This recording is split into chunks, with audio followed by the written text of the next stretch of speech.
Hey guys, tonight we descend into the lavish, absurd, and occasionally unsanitary bedrooms of medieval royalty, where power, lust, and absolutely no concept of boundaries collided in spectacular fashion. So, before you get comfortable, take a moment to like the video and subscribe, but only if you genuinely enjoy what I do here. And let me tell you, what we're diving into today makes modern relationship drama look like a polite disagreement over dinner reservations. Picture this. You're living in an age where your marriage was probably arranged by someone who'd never met you. Contraception was basically hoping really hard, and the concept of privacy meant closing the castle door. Maybe. In this world, adultery wasn't just a personal betrayal. It was a political earthquake, a social catastrophe, and often a one-way ticket to some truly creative forms of punishment that would make modern divorce lawyers weep with gratitude for their simple paperwork. Let's be clear about something, right? From the start, we're not just talking about bad marriages here. We're talking about a legal system so thoroughly stacked against women that calling it unfair would be like calling the Black Death a minor health inconvenience. Medieval marriage wasn't a partnership.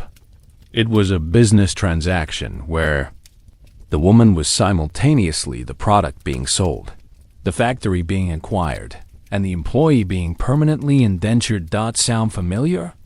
Well, buckle up, because we're about to explore how deeply these medieval attitudes have burrowed into our modern world, like particularly persistent parasites. To be fair, medieval people weren't sitting around twirling their mustaches and plotting ways to make women's lives miserable. Well, not all of them anyway. They genuinely believed they were creating a stable social order blessed by God himself. The problem was that their version of stability required women to have roughly the same legal rights as a particularly valuable piece of livestock.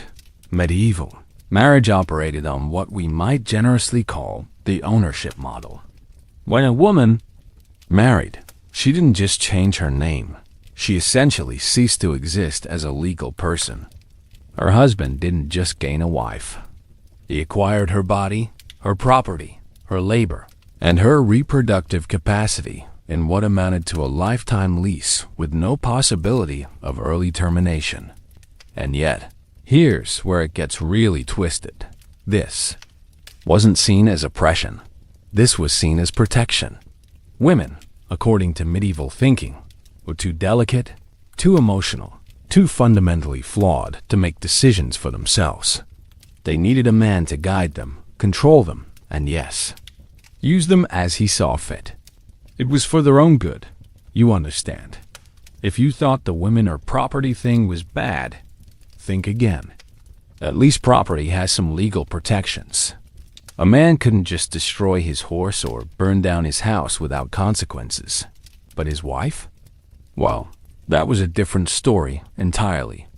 The legal concept that made all this possible was called coverture. And it's one of those terms that sounds innocent until you realize it literally means covering, as in, a woman's legal identity was completely covered by her husband's. She became what lawyers cheerfully called a femme covert, which is just Latin for invisible woman. Meanwhile, the church was playing its own complicated game. On one hand, Christian teachings talked about love, compassion, and treating others as you want to be treated.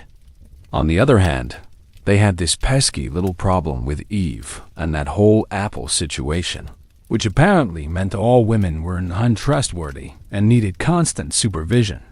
Of course, the church also preached that marriage was a sacred sacrament, blessed by God. But here's the thing about medieval sacred sacraments. They came with a lot of fine print, and most of that fine print was written by celibate men who had some very interesting theories about women and sexuality. By the 12th century, canon law had developed an elaborate system for determining what constituted a valid marriage, when it could be dissolved, and what rights each party had within it. Spoiler alert, the wife's rights section was notably brief, roughly equivalent to a grocery list that just says milk. Still, we need to understand that medieval people weren't monsters. They were products of their time, just like we are. The difference is that their time was absolutely terrible if you happened to be born female. They had reasons for their beliefs, even if those reasons make about as much sense as using leeches to cure headaches. That's right. We're talking about a society that thought women's wombs could literally wander around their bodies, causing hysteria. That believed female orgasms were necessary for conception, and that was convinced menstrual blood could curdle milk and kill crops. These weren't people operating with the best information. Let's be honest. Medieval marriage was essentially legalized rape with a really good PR campaign. The wedding ceremony wasn't just a celebration. It was a public transfer of ownership, complete with witnesses to ensure the transaction was binding. The bride's consent was about as legally relevant as asking your car's permission before selling it. And here's where modern people often get confused. They had weddings that looked almost like ours, with churches and priests and families gathering to celebrate. They exchanged vows that talked about love and honor. They had wedding feasts and dancing and all the trappings of romance. But underneath all that pageantry was a legal framework that would make a slave owner blush. To be fair, not all medieval marriages were nightmares. Some couples genuinely cared for each other, found ways to build partnerships within the constraints of their system, and lived reasonably happy lives. But here's the crucial point. When that happened, it was despite the legal system, not because of it. The system was designed to give husbands absolute power and wives absolute submission. If a husband chose to be kind, considerate, and loving, that was a bonus, like getting a benevolent dictator instead of a regular one. But there was nothing in the law to require it, encourage it, or protect women when it didn't happen. Medieval people had a saying, a woman, a dog, and a walnut tree. The more you beat them, the better they be. This wasn't considered a joke or an extreme position. This was conventional wisdom, repeated in sermons, written in law books, and passed down from father to son like a treasured family recipe. Sound familiar yet? Because here's the thing that should make every modern person uncomfortable. Many of these ideas didn't disappear with the Middle Ages. They evolved, adapted, and found new ways to survive. The legal framework of coverture persisted well into the 19th century in most Western countries, and echoes of it still reverberate today. Meanwhile, in medieval bedchambers across Europe, women were discovering that I do meant I have no choice. And wedding nights were becoming introduction to a lifetime of legalized sexual assault. But we're getting ahead of ourselves. First, we need to understand how this system came to be, how it was justified, and why nobody seemed to think there was anything wrong with it. If you thought medieval medicine was primitive, wait until you see medieval psychology. These were people who believed that women were literally incomplete men. The god had started making a man, but stopped halfway through the process, leaving behind these defective creatures who needed constant male supervision to function in society. That's right. According to medieval medical theory, women were just failed men. They had the same organs, just turned inside out and underdeveloped. This wasn't considered insulting. It was considered scientific fact. And if you're a failed man, well, obviously, you can't be trusted to make decisions about your own life. Of course, there were some medieval thinkers who pushed back against this idea. There were theological debates about women's souls, philosophical discussions about their capacity for reason, and even some early feminist voices arguing for women's spiritual equality. But these voices were like whispers in a hurricane of institutionalized misogyny. And yet, here's what's truly remarkable. Despite everything stacked against them, medieval women found ways to survive, thrive, and even fight back. They developed underground networks of support, found legal loopholes to exploit, and created spaces where they could exercise power and influence. But we'll get to that later. For now, we need to understand the foundation of medieval marriage law, because without that context, nothing else makes sense. We need to see how the church, the state, and society all conspired to create a system where rape within marriage wasn't just legal. It was considered a husband's duty and a wife's obligation. Still, before we dive deeper into this particular circle of medieval hell, remember that we're not studying this history to feel superior to our ancestors or to wallow in how terrible things used to be. We're studying it because understanding the past helps us recognize how its tentacles still reach into our present, shaping attitudes and assumptions that we might not even realize we carry. Let's be clear, this isn't just ancient history. This is the foundation upon which our modern concepts of marriage, sexuality, and gender roles were built. These medieval laws and attitudes didn't disappear overnight when the calendar turned to 1500. They evolved, adapted, and in many cases, simply found new ways to express the same fundamental assumptions about male authority and female submission. Now that we've set the stage, let's dive into the legal meat and potatoes of medieval marriage. And trust me, this particular meal is about as appetizing as it sounds. We're talking about a legal system that was essentially designed by men. For men, with women playing the starring role of legal property with special privileges. To be fair, medieval legal systems weren't just randomly cruel to women. They were systematically cruel to women, which is actually much worse when you think about it. This wasn't accidental oppression. This was carefully constructed, philosophically justified, religiously sanctioned oppression with a full legal framework to back it up. Let's start with the big kahuna of medieval marriage law, the concept of coverture, which I mentioned earlier but need to really unpack for you. Imagine, if you will, a magic trick where a person steps into a box as themselves and emerges as ... nobody. That's essentially what happened to women when they got married in medieval Europe. The moment a woman said, "I do," her legal identity was covered by her husband's. She couldn't own property, sign contracts, make wills, or even testify in court without his permission. She couldn't sue or be sued independently. She couldn't even commit most crimes independently. The law assumed that anything she did wrong was either because her husband ordered it or because he failed to control her properly. Sound familiar? Well, here's the kicker. This wasn't considered a punishment or a restriction. This was considered protection.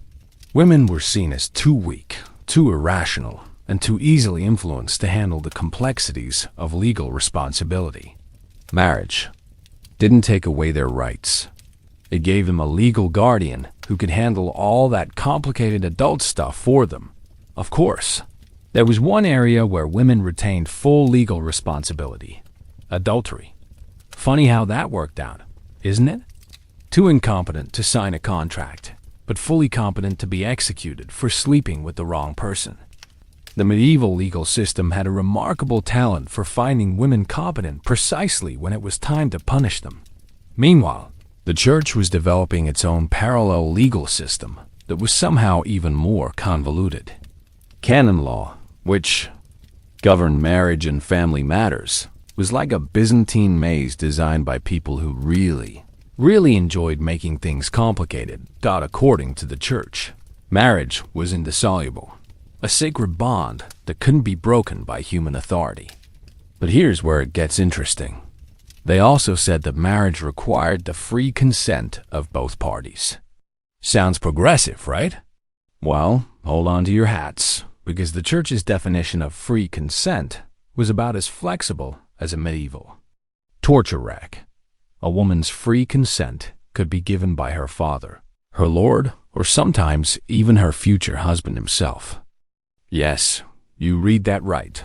A man could consent to marriage on behalf of the woman he was marrying.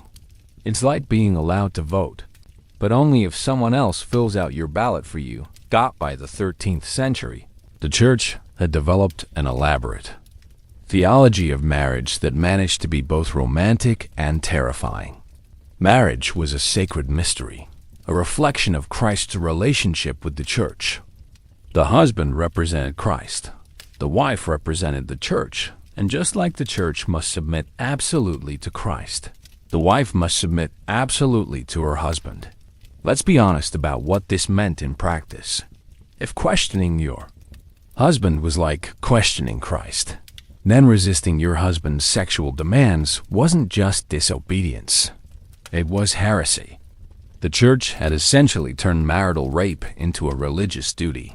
Still, the church did try to put some limitations on husbands' behavior. They couldn't beat their wives to death. That would be wasteful. They couldn't sell them. That would be simony. And they were supposed to provide for their basic needs: food, shelter, and clothing. It was like the medieval equivalent of animal welfare laws. To be fair, some church authorities did try to promote more loving marriages. They wrote treatises on companionate marriage, preached about mutual affection, and even suggested that husbands should be gentle with their wives. But all of this advice came with a crucial caveat. None of it overrode the fundamental principle of male authority. The secular legal systems weren't any better. If anything, they were more blunt about what marriage really meant. Under English common law, which influenced legal systems across Europe, marriage was essentially a property transaction. The husband acquired his wife like he might acquire a mill or a vineyard, along with everything that came with it. That's right. When you married a woman, you got her dowry, her family connections, her labor, and her reproductive capacity, all in one convenient package. It was like a medieval subscription service, except the subscription lasted until death, and the woman had no option to cancel that. And yet, medieval lawyers did spend considerable time working out the fine details of marital property law. Whose property? Was it if a wife inherited something during marriage? What happened to her belongings if she died first? How much of her dowry could a husband spend without permission? These weren't idle academic questions. Fortunes depended on getting the answers right. If you thought medieval contract law was complicated, wait until you see medieval marriage law. There were different rules for different social classes, different regions, and different circumstances. A merchant's wife had different legal status than a peasant's wife, who had different status than a noble's wife. It was like a really complicated board game where the rules kept changing and women always lost. Of course, the nobility had their own special problems. Aristocratic marriages were usually arranged for political reasons, which meant that love, compatibility, and even basic human decency were considered nice bonuses rather than requirements. When you're marrying to secure an alliance between two kingdoms, the bride's personal feelings about the arrangement are roughly as relevant as Porce. Her opinion about the weather. Meanwhile, at the bottom of the social ladder, peasant marriages were often more practical affairs. Peasant women typically worked alongside their husbands in the fields, which gave them slightly more influence in day-to-day decisions. But even peasant wives were legally subject to their husband's authority, and domestic violence was just as accepted in peasant cottages as it was in noble castles. Let's be clear about the sexual aspects of medieval marriage law, because this is where things get really dark. The legal concept of conjugal rights meant that a wife couldn't refuse her husband's sexual demands, ever, under any circumstances. If she did, she was in violation of her marriage contract and could face both legal and religious penalties. This wasn't just about occasional marital intimacy. We're talking about a system where a husband could demand sex from his wife regardless of her health, her feelings, or her circumstances. Pregnant? Doesn't matter. Sick? Doesn't matter. Just gave birth? Doesn't matter. Recently beaten? Definitely doesn't matter. To be fair, the church did establish some limitations. Sex was forbidden on Sundays, holy days, during Lent, during Advent, during menstruation during pregnancy, sometimes, and while breastfeeding, maybe. By some calculations, there were only about 180 days per year when marital sex was officially approved. But here's the thing. These were recommendations, not laws, and they certainly weren't enforced. Sound familiar yet? Because the logic behind these medieval laws, that women exist primarily to serve men's needs and desires, didn't disappear with the Middle Ages. It adapted, evolved, and found new ways to express itself in every subsequent era by the later medieval period. Some legal scholars were beginning to develop more sophisticated theories about marriage and consent. They wrote treatises on the nature of marital contracts, debated the relationship between secular and canon law, and even discussed whether women should have more legal protections. But these academic discussions had about as much impact on actual women's lives as medieval debates about how many angels could dance on the head of a pin. Still, it's worth noting that not all medieval marriages were loveless arrangements. Some couples did develop genuine affection for each other, found ways to create partnerships within the constraints of their legal system, and built relationships based on mutual respect and care. But, and this is crucial, when this happened, it was despite the legal system, not because of it. The legal framework assumed that women were property, that marriage was ownership, and that a husband's authority over his wife was absolute. If individual couples chose to operate differently, that was their personal choice, but it wasn't protected, encouraged, or even recognized by the law. And yet, even within this oppressive system, women found ways to exercise agency and influence. They developed strategies for working around legal restrictions, built networks of support with other women, and sometimes even found ways to use the system's own contradictions against itself. But we'll get to those stories of resistance in a later chapter. For now, we need to understand that medieval marriage law wasn't just unfair or backwards. It was a comprehensive system designed to transfer maximum power to men while giving women just enough legal protection to keep them alive and productive. It was oppression with a legal seal of approval, sanctified by the church and enforced by the state. Of course, all of this raises an obvious question. If medieval marriage was essentially legalized rape supported by an elaborate legal framework, how did women survive it? How did they maintain their sanity, protect their children, and sometimes even find happiness within such a restrictive system? That's a story worth telling, and it's coming up next. But first, we need to understand what actually happened on wedding nights in medieval Europe. Because if you thought the legal theory was bad, wait until you see how it played out in practice.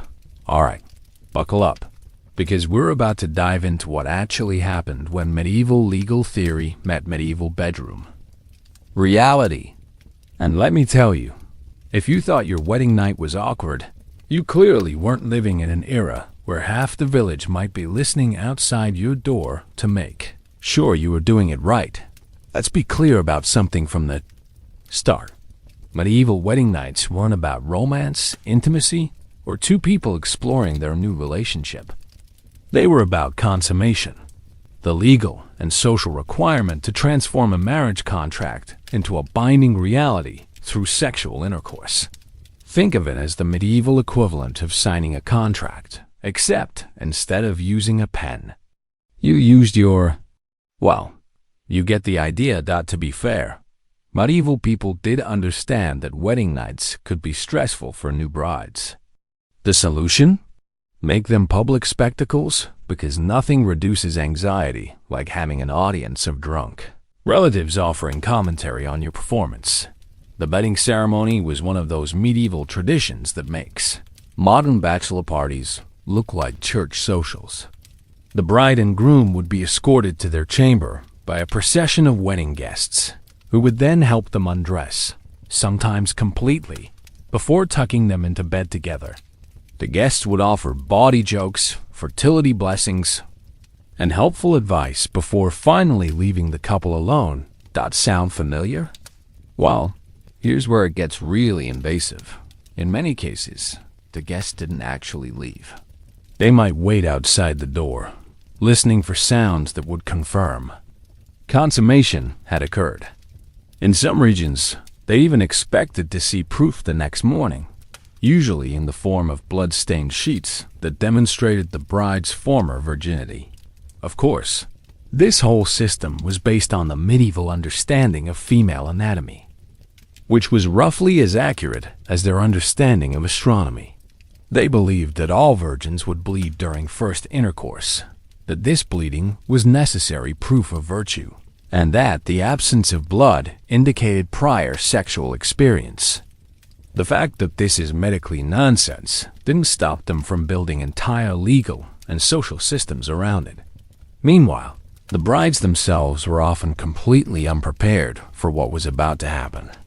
Medieval society was simultaneously obsessed with and terrified of sexuality, which meant that young women were kept ignorant of sexual realities until their wedding nights. Imagine trying to perform brain surgery after being told only that it involves putting your hands on someone's head. Let's be honest about the age issue here, because it's impossible to discuss medieval marriage without confronting the fact that many brides were children. The legal age of consent was 12 for girls and 14 for boys. But even younger marriages were common among the nobility when political alliances were at stake. We're talking about children being handed over to adult men with the full expectation that sexual relations would begin immediately. That's right. Child marriage wasn't just tolerated in medieval Europe. It was legally protected, socially approved, and religiously sanctioned. A 40-year-old man marrying a 12-year-old girl wasn't seen as predatory. It was seen as advantageous, especially if the girl came with a substantial dowry. Still, even adult brides faced significant challenges on their wedding nights. Many had never seen an adult male naked, had no understanding of sexual mechanics, and were expected to submit to whatever their new husbands demanded. The concept of female sexual pleasure existed in medieval thought, but it was generally considered irrelevant to the marriage contract. To be fair, medieval medical texts did discuss female sexuality, but their understanding was creative. They believed that women needed to experience orgasm to conceive, which led to some interesting theological debates about whether rape could result in pregnancy. They also thought that women were naturally more lustful than men, a belief that simultaneously made them dangerous temptresses and willing participants in their own exploitation. And yet, here's where medieval attitudes get really twisted. While women were supposedly more sexually driven than men, they were also expected to be completely passive during intercourse.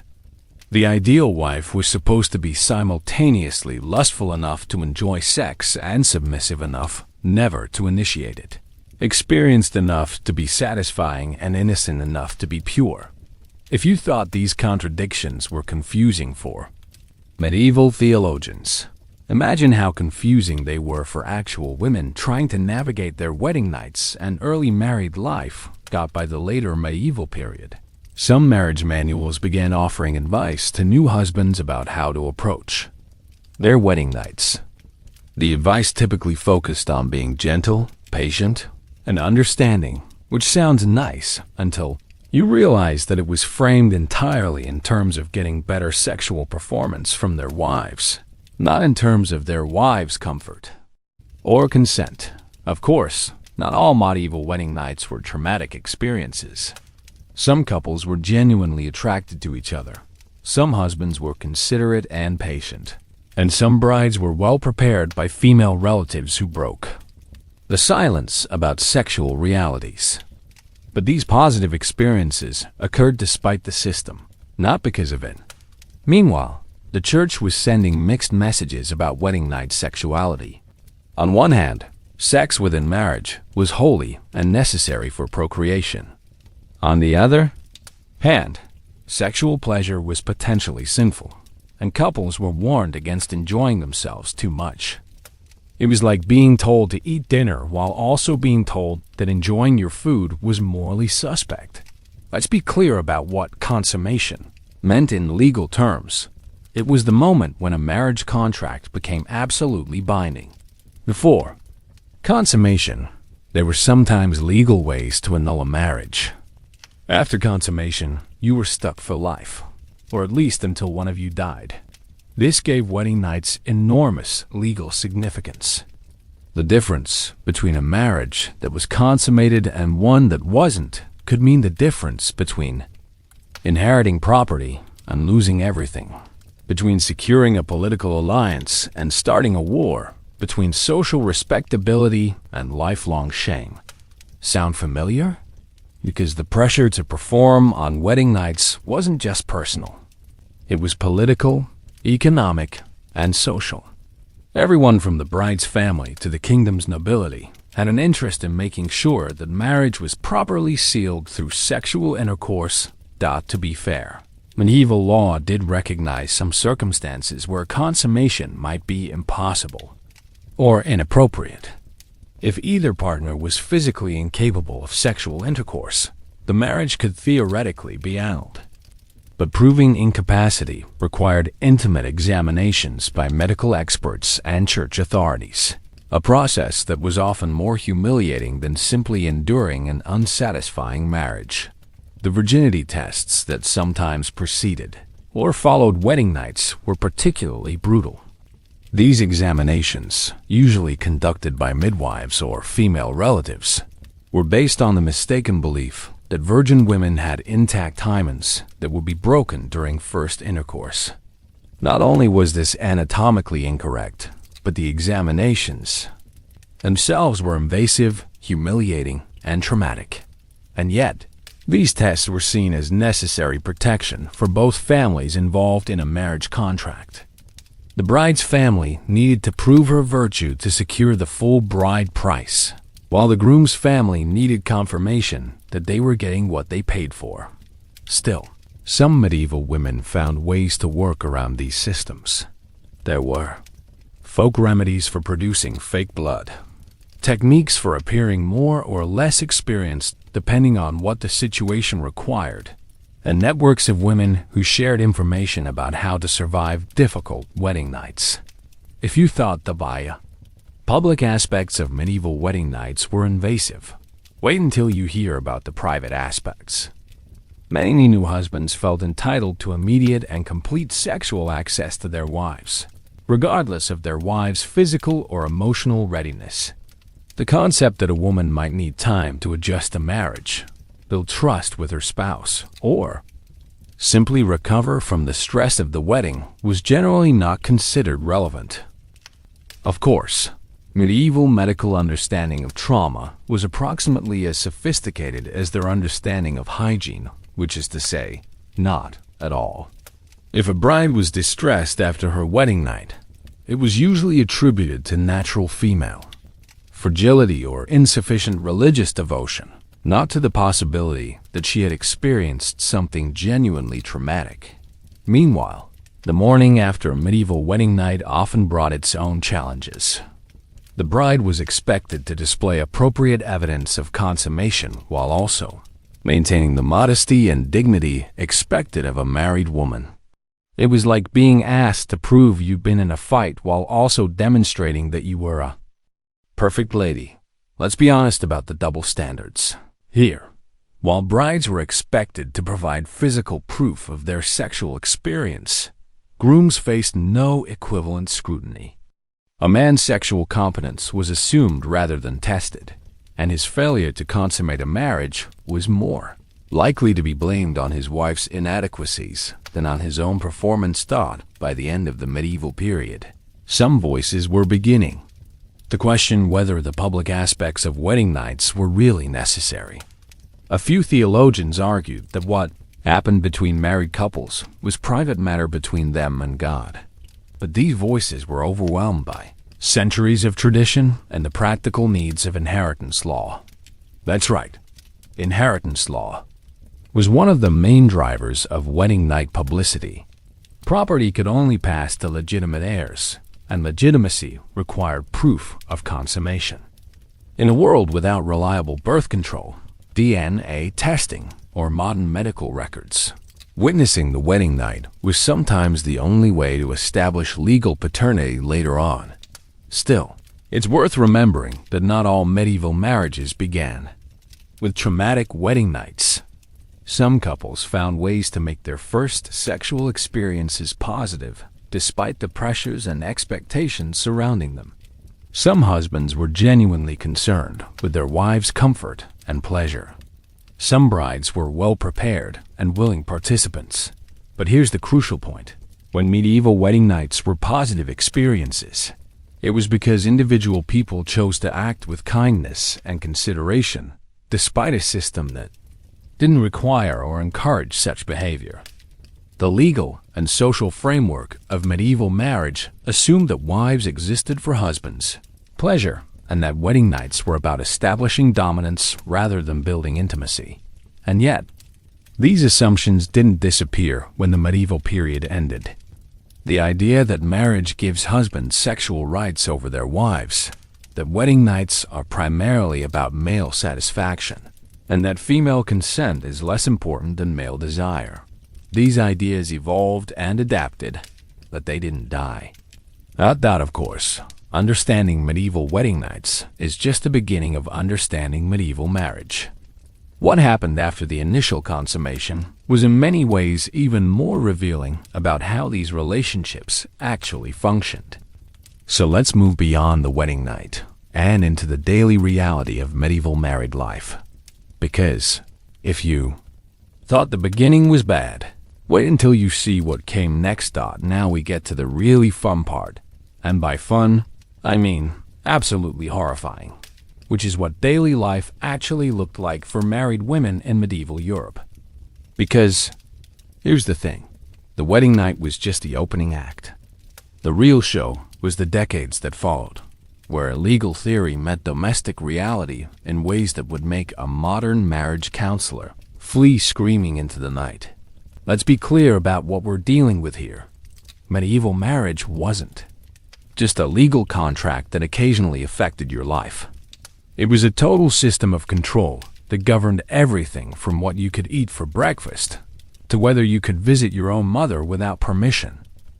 Imagine if your marriage license came with a clause transferring your entire legal existence to another person, because that's essentially what happened.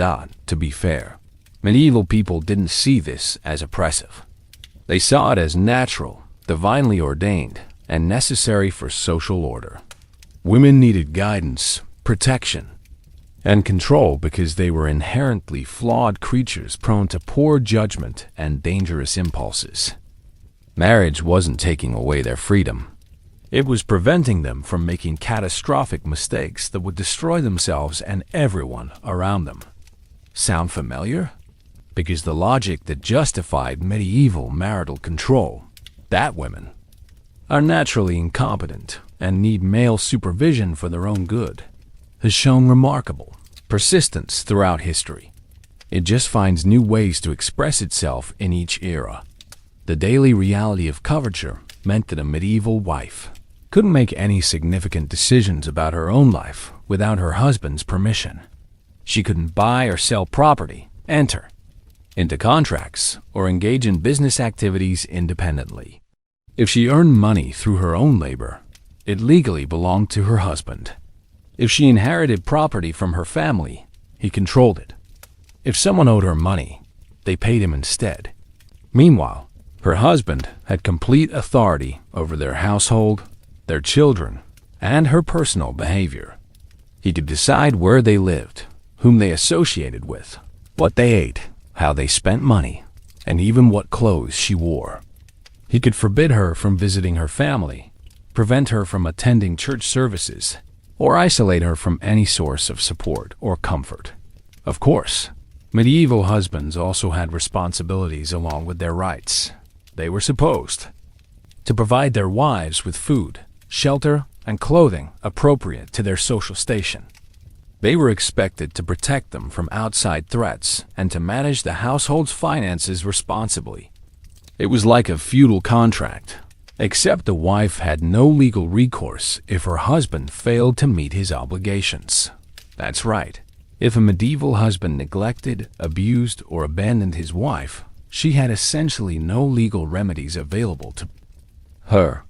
She couldn't sue him, couldn't divorce him, and couldn't even leave him without being guilty of desertion herself. The system that gave him absolute power also protected him from the consequences of abusing that power.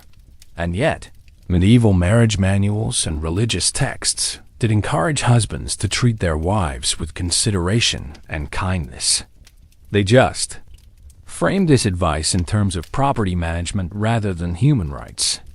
A wise man took good care of his possessions, including his wife, because well-maintained property was more valuable and productive. Let's be honest about what this meant for medieval women's daily lives. They lived in a state of permanent legal childhood, dependent on their husband's goodwill for everything from basic necessities to personal happiness. They could be indulged one day and punished the next, with no recourse and no predictability except their husband's moods and preferences. Still, medieval women found ways to exercise influence and agency within these constraints. They developed informal networks of power, used their roles as mothers and household managers to gain some control over their environments, and sometimes found creative ways to work around legal restrictions thought to be fair. The daily reality of medieval marriage varied enormously depending on social class, region, and individual circumstances. A merchant's wife in a prosperous town had different experiences than a peasant's wife on a remote manor, who had different experiences than a noble lady in a great castle. But all of them shared the fundamental legal reality of coverture and male authority. Medieval domestic violence wasn't just tolerated. It was legally protected and socially encouraged. The law explicitly gave husbands the right to use physical force to correct their wives' behavior, and popular culture was full of jokes, stories, and proverbs celebrating men who kept their wives in line through violence. If you thought the legal right to beat your wife was bad, wait until you hear about the social expectations surrounding it. A man who didn't occasionally hit his wife was considered weak and ineffective. A woman who wasn't sometimes beaten was probably getting away with behavior that would corrupt other wives and undermine social order. The church's position on marital violence was typically complicated and contradictory. On one hand, Christian teachings emphasized love, compassion, and treating others with kindness. On the other hand, they also emphasized hierarchy, obedience, and the need for proper discipline within the household. Medieval clergy developed elaborate theological justifications for domestic violence that would make modern readers' heads spin. They argued that God had given husbands authority over their wives, that this authority included the right to use physical force, and that wives who submitted to such correction were following Christ's example of suffering for righteousness. Sound familiar? Because the idea that violence within marriage is somehow different from violence between strangers, that it's discipline rather than assault, correction rather than abuse, didn't originate in the modern era. Medieval theologians spent centuries developing sophisticated arguments for why hitting your wife was actually a form of love. By the 13th century, some church authorities were beginning to suggest that there should be limits on marital violence. Thomas Aquinas wrote that husbands shouldn't beat their wives to death or cause permanent injury, because that would be wasteful destruction of valuable property. It was progress, I suppose, in the same way that animal cruelty laws are progress. They acknowledged that living beings deserve some protection from excessive brutality. Of course, the key word there is excessive. Medieval people distinguished between reasonable correction and unreasonable abuse, though their definition of reasonable would horrify modern sensibilities. A husband who beat his wife with a stick thicker than his thumb was considered abusive. A husband who only hit her with his hands or with a thin stick was just maintaining proper household discipline. Meanwhile, medieval wives who fought back against domestic violence faced serious legal consequences. A woman who struck her husband, even in self-defense, could be charged with petty treason, a crime more serious than murder because it violated the natural order of authority. The punishment for petty treason was often death, and not quick or merciful death either. Let's be honest about what this meant. Medieval marriage law created a system where one party had absolute authority to use violence while the other party had no right to self-defense.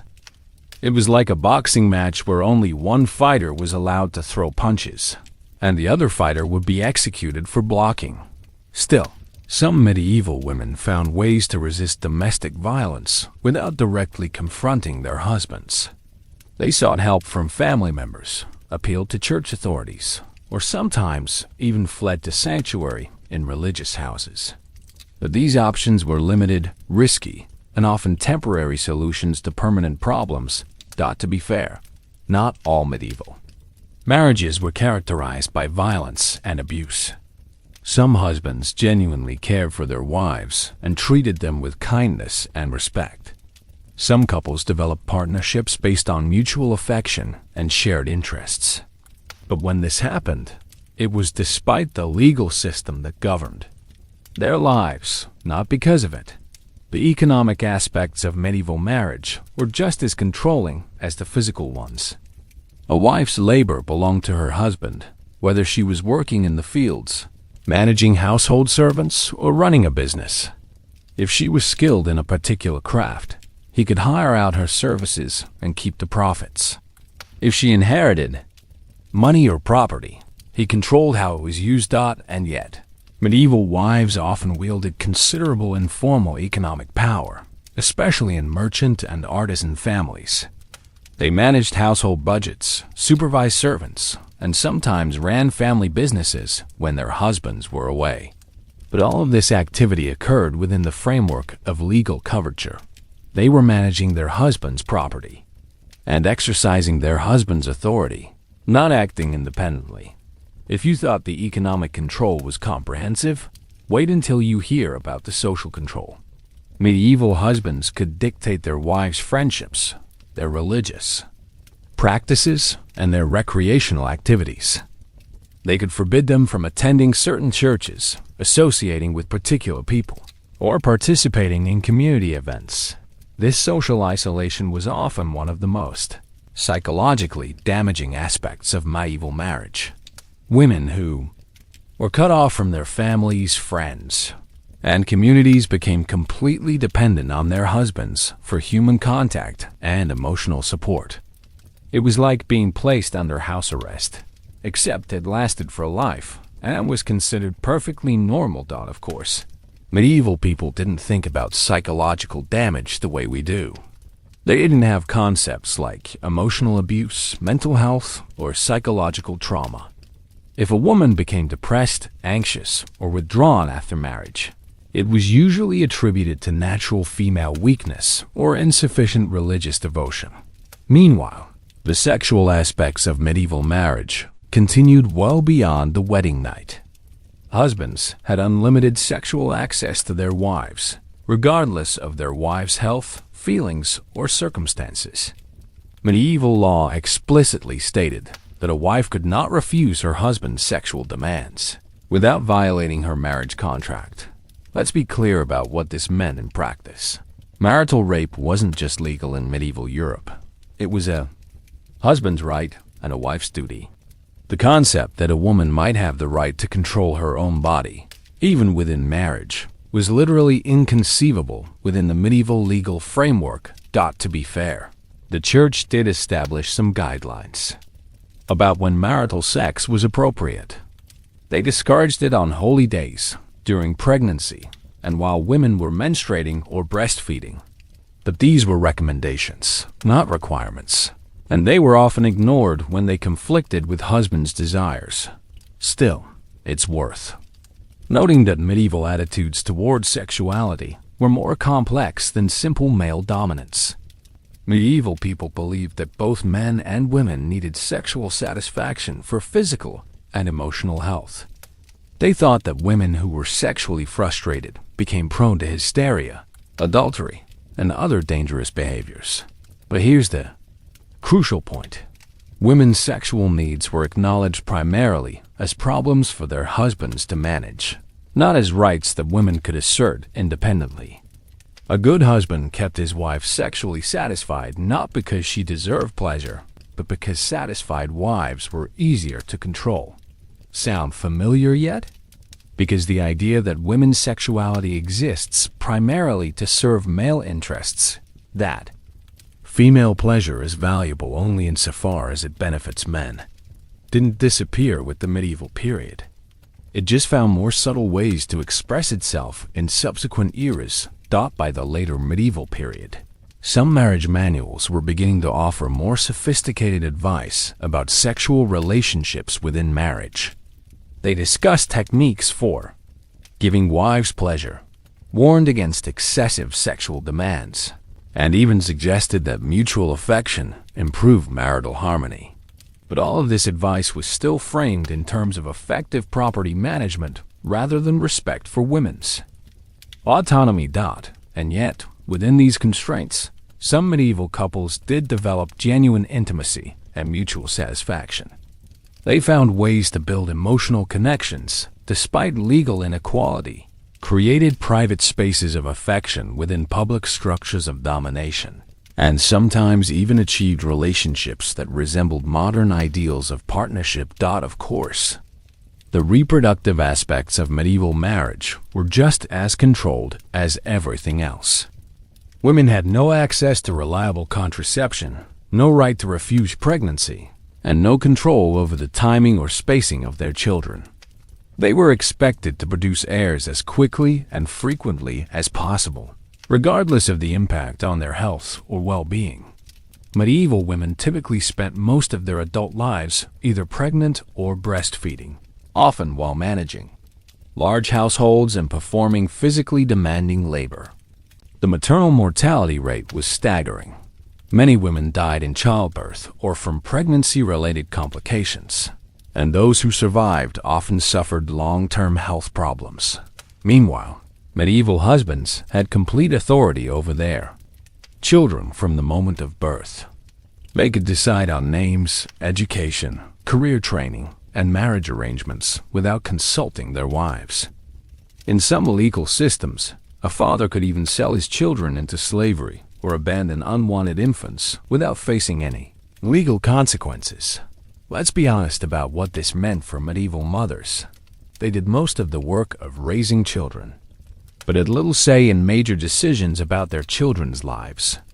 They provided love, care, and daily supervision while fathers controlled inheritance, education, and future prospects.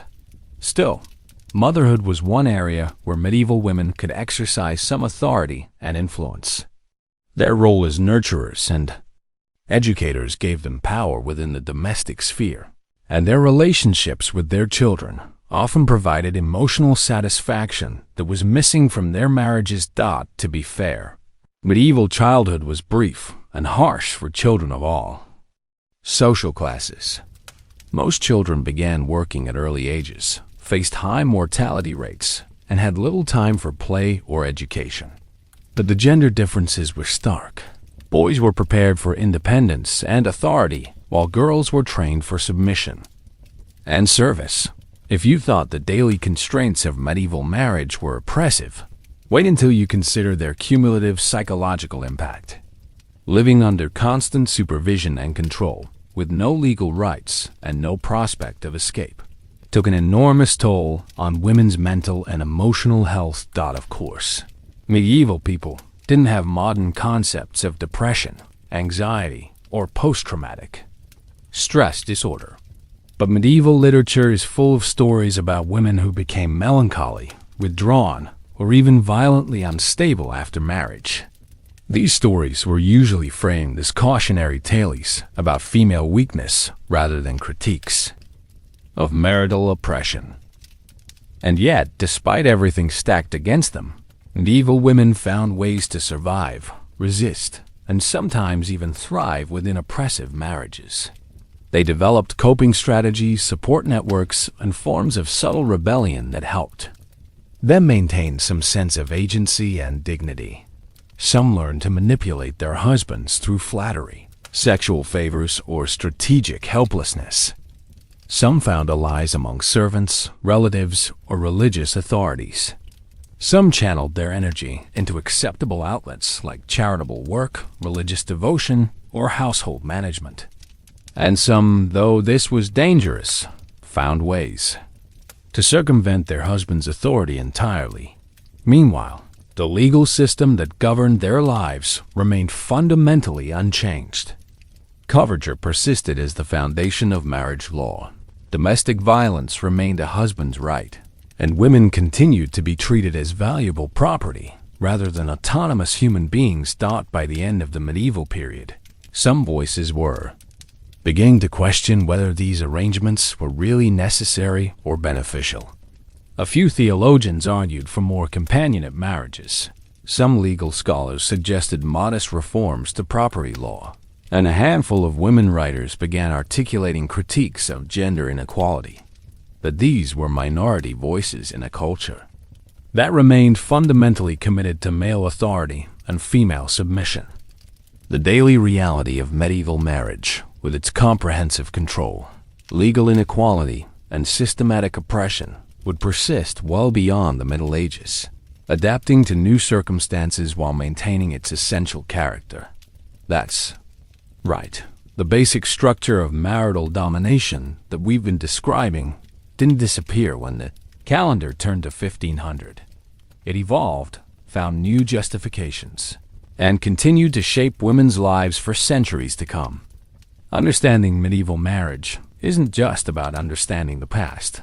It's about understanding the foundations of attitudes and assumptions that continue to influence our world today. But here's what's truly remarkable. Despite living within this oppressive system, some medieval women found ways to fight back, assert their independence, and even challenge the fundamental assumptions of their society. And that's a story worth telling in detail.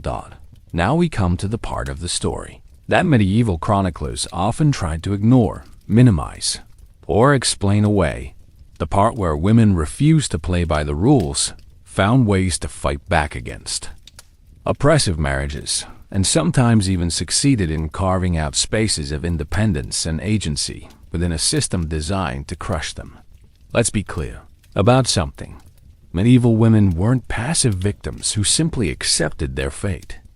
They were intelligent, resourceful, and often remarkably brave individuals who found countless ways to resist, subvert, and occasionally overcome the legal and social structures that oppressed them. The fact that we don't hear more about these stories says more about who was writing history than about what actually happened. To be fair, resistance was dangerous, difficult, and often unsuccessful. Women who openly defied their husbands risked violence, legal punishment, social ostracism, and economic destitution. The system was designed to make rebellion costly and alternatives nearly impossible. But that didn't stop women from finding creative ways to assert their independence. Sound familiar? Because women's resistance to oppression didn't begin with the suffragettes or the feminist movement of the 1960s. It began the moment systems of domination were created, and it has continued in every era since, adapting to changing circumstances, while maintaining the same essential spirit of refusing to accept subjugation. One of the most common forms of resistance was what we might call strategic manipulation, using the system's own assumptions about feminine weakness to gain advantages. Medieval women became experts at appearing helpless while actually exercising considerable influence, presenting their own desires as concern for their family's welfare, and achieving their goals through indirect methods that didn't threaten male authority directly. Meanwhile, some women used their roles as household managers to exercise real economic power. They controlled family budgets, made purchasing decisions, managed servants, and sometimes even ran family businesses when their husbands were absent. While this activity occurred within the framework of legal coverture, it gave women practical experience in administration and negotiation that they could use to their advantage. Of course, the most dramatic form of resistance was direct defiance. Women who openly refused to submit to their husband's authority fought back against domestic violence or even left their marriages entirely. These women risked everything, and many of them paid severe penalties for their rebellion. But their stories inspired other women and gradually began to chip away at assumptions about feminine docility. That's right. Medieval Europe was full of women who refused to stay in abusive marriages, who fought back against violent husbands, and who found ways to escape oppressive situations. They just didn't get much positive press from male chroniclers, who preferred to portray such women as dangerous rebels against natural order.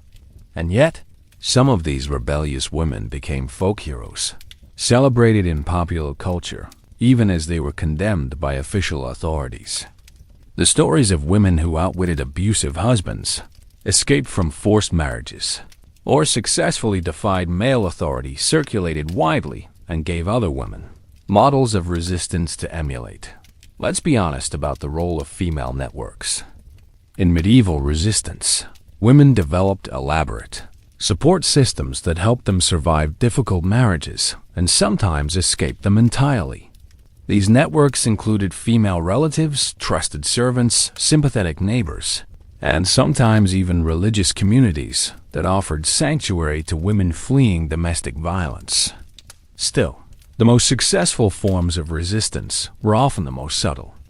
Women learned to work within the system's constraints while gradually expanding their areas of influence. They used their roles as wives and mothers to build power bases, developed skills that made them valuable to their communities, and found ways to protect themselves and their children from the worst aspects of marital oppression. To be fair, medieval society did provide some limited outlets for female independence. Religious communities offered women the possibility of lives outside marriage. Some trades and crafts were open to women workers, and widowhood sometimes brought economic and social freedoms that had been denied during marriage. But these alternatives were available only to a small minority of women, and even they operated within constraints that would be unacceptable by modern standards. If you thought medieval women's resistance was limited to domestic sphere, think again. Some women became involved in political movements, supported religious reforms, and even participated in rebellions against established authority. They just had to be more careful and indirect than their male counterparts. Medieval records are full of references to women who were accused of being troublemakers, shrews, or unruly wives, terms that often meant they had refused to accept complete subjugation to their husband's authority.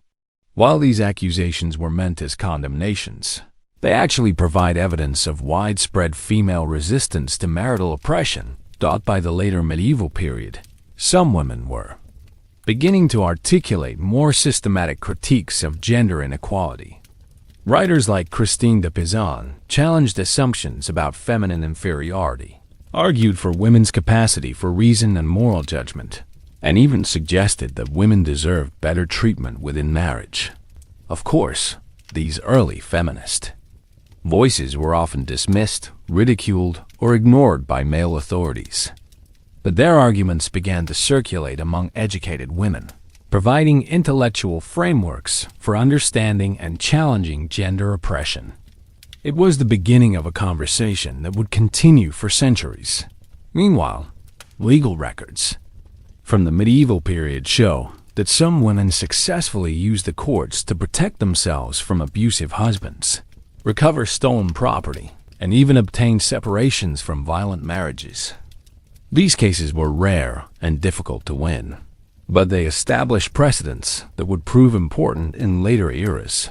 Let's be clear about the economic aspects of female resistance. Some medieval women became remarkably successful in business and commerce, building enterprises that gave them financial independence and social influence. They worked as merchants, innkeepers, craft producers, and moneylenders, often operating in partnership with their husbands, but sometimes establishing independent enterprises. Sound familiar? Because women's economic independence has always been one of the most effective forms of resistance to patriarchal control. When women can support themselves financially, they have options that aren't available to those who are economically dependent on male authority. Still, medieval women's business activities usually occurred within legal frameworks that technically gave their husbands control over their enterprises. But in practice, women often exercise considerable autonomy in running their businesses, making decisions, and managing their economic affairs. To be fair, successful female entrepreneurs were often viewed with suspicion by medieval society. Women who accumulated wealth, exercised authority over employees, or operated independently were seen as potential threats to social order. They faced criticism, legal challenges, and sometimes violence from men who felt threatened by their success. And yet, some medieval women managed to build business empires that rivaled those of their male counterparts. They employed dozens of workers, traded across international boundaries, and accumulated fortunes that gave them significant political influence. Their success proved that arguments about feminine incompetence were nonsense, even if society wasn't ready to acknowledge that fact. If you thought successful businesswomen were unusual, wait until you hear about medieval women who became political leaders. Despite legal barriers that excluded them from most forms of official authority, some women managed to exercise considerable political power through their roles as regents, advisors, and behind-the-scenes operators. Of course, female political power was usually justified in terms of exceptional circumstances. A woman might rule as regent for a minor son, or advise her husband during his illness, or manage his affairs during his absence. But once women gained access to political power, even temporarily, some of them proved remarkably effective and reluctant to give up their authority. Medieval chronicles are full of complaints about women who exceeded their proper roles, interfered in political affairs, or influenced their husbands' decisions in ways that male authorities found inappropriate. But these complaints actually provide evidence of widespread female political activity that official histories often ignored. Meanwhile, some medieval women found ways to use religious authority as a platform for challenging social conventions. Female mystics, abbesses, and religious reformers sometimes developed followings that gave them influence beyond traditional feminine roles. They couldn't directly challenge political or legal systems, but they could advocate for moral reforms that indirectly improved women's situations. Let's be honest about the violence that often accompanied female resistance. Women who challenged male authority frequently faced brutal retaliation. They were beaten, imprisoned, socially ostracized, and sometimes killed for their defiance. The medieval period was not a safe time to be a rebellious woman. But here's what's remarkable. Despite the risks, women continued to resist. They found ways to support each other, protect their children, and maintain their dignity even in the face of systematic oppression. Their courage and creativity laid the groundwork for later feminist movements and social reforms. Still, we need to acknowledge that most medieval women couldn't afford to engage in direct resistance. They were too dependent on their husbands for economic survival, too isolated from support networks, or too vulnerable to retaliation to risk open defiance. Their resistance took subtler forms, small acts of independence, quiet assertions of dignity, and private refusals to accept complete subjugating. To be fair, even subtle forms of resistance could be dangerous in medieval society. A woman who was seen as insufficiently submissive might face increased surveillance, restrictions on her activities, or escalated violence from her husband. The system was designed to punish any form of female independence, no matter how modest. And, yet, the cumulative impact of countless small acts of resistance was significant. Women who quietly asserted their intelligence, competence, and moral worth gradually eroded assumptions about feminine inferiority. Women who supported each other through difficult situations built networks that could provide help in crisis. Women who found ways to exercise agency within oppressive circumstances proved that complete domination was impossible by the end of the medieval period. These various forms of resistance had begun to coalesce into more organized challenges to gender inequality. The Renaissance would bring new opportunities for female education, artistic expression, and social influence. The Reformation would create religious movements that, inadvertently, provided platforms for female leadership. Of course, the fundamental, legal and social structures of patriarchal marriage remained intact well beyond the medieval period. Coverture, domestic violence, and marital rape continued to be legal and socially acceptable for centuries after 1500. But the resistance that began in the medieval period established patterns and precedents that would prove crucial in later struggles for women's rights. That's right, the medieval women who fought back against oppressive marriages, built independent businesses, and found ways to assert their dignity and intelligence. Weren't just surviving difficult circumstances, they were laying the groundwork for centuries of future feminist activism. Sound familiar? Because the courage, creativity, and determination that medieval women showed in resisting oppression are the same qualities that have driven women's liberation movements throughout history. The tactics have evolved, the opportunities have expanded, and the legal frameworks have changed. But the essential spirit of refusing to accept subjugation remains constant. But to fully understand medieval marriage and its impact on women's lives, we need to examine the role of the Church in more detail. Because while some religious authorities provided support for women seeking to escape abusive situations, the Church as an institution was also one of the primary architects and enforcers of the system that oppressed them. The medieval Church, that wonderfully contradictory institution that simultaneously preached love, compassion, and equality before God, while also developing some of the most elaborate justifications for gender oppression in human history. If you want to understand how medieval marriage became such a perfect storm of legal, social, and religious misogyny, you need to understand how Christianity managed to transform Jesus' teachings about love and mercy into a comprehensive system for controlling women's bodies and minds. Let's be clear about something from the start. The medieval Church wasn't a monolithic institution with uniform beliefs about women and marriage. It was a complex, evolving organization filled with different voices, competing theologies, and contradictory teachings. Some church authorities genuinely tried to protect women from abuse and improve their situations within marriage. Others developed theological frameworks that made Saudi Arabia look progressive by comparison. To be fair, early Christian teachings did contain some genuinely revolutionary ideas about gender equality. Paul's letter to the Galatians declared that there is neither male nor female in Christ Jesus. Jesus himself treated women as disciples and intellectual equals. Early Christian communities included female leaders, teachers, and evangelists who exercised significant religious authority. Sound familiar?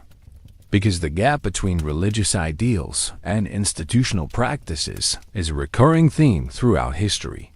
The same faith that proclaimed universal human dignity also developed elaborate justifications for slavery, conquest, and oppression. The same church that preached love and mercy also burned heretics and launched crusades.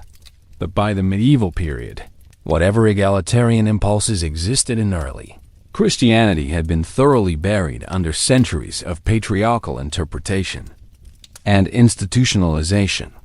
The church had developed a comprehensive theology of gender that portrayed women as spiritually inferior, morally dangerous, and naturally suited for subordination. Meanwhile, medieval theologians were busy working out the details of Christian marriage theology, and their conclusions would have made the authors of The Handmaid's Tale proud. They developed elaborate arguments for why wives should submit absolutely to their husbands, why marital rape was impossible, and why domestic violence was sometimes a religious duty.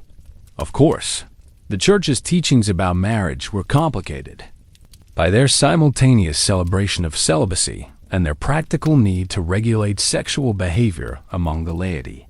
Celibate priests developed theories about sexuality that were about as realistic as their theories about economics, interesting in abstract theological discussions, but wildly disconnected from actual human experience.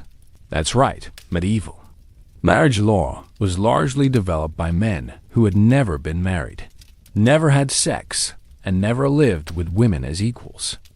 It's like getting financial advice from someone who has never handled money, or taking parenting tips from someone who has never met a child.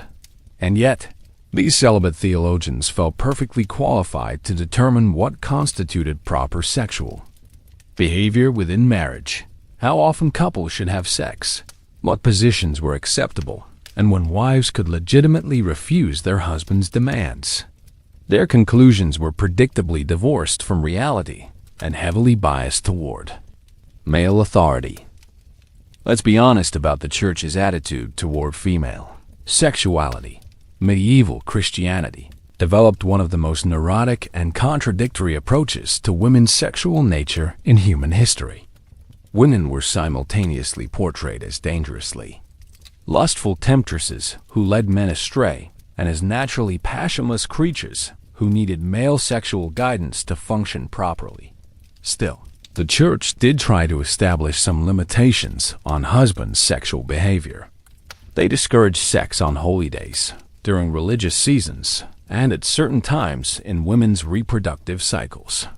But these restrictions were framed in terms of spiritual purity rather than women's rights, and they were often ignored when they conflicted with male desires. To be fair, some medieval theologians did develop more sophisticated approaches to marital sexuality that acknowledged women's needs and desires. They recognized that female sexual satisfaction was important for conception, that forced sex was spiritually damaging, and that good marriages required mutual consideration between spouses. But even these more enlightened approaches were still fundamentally patriarchal.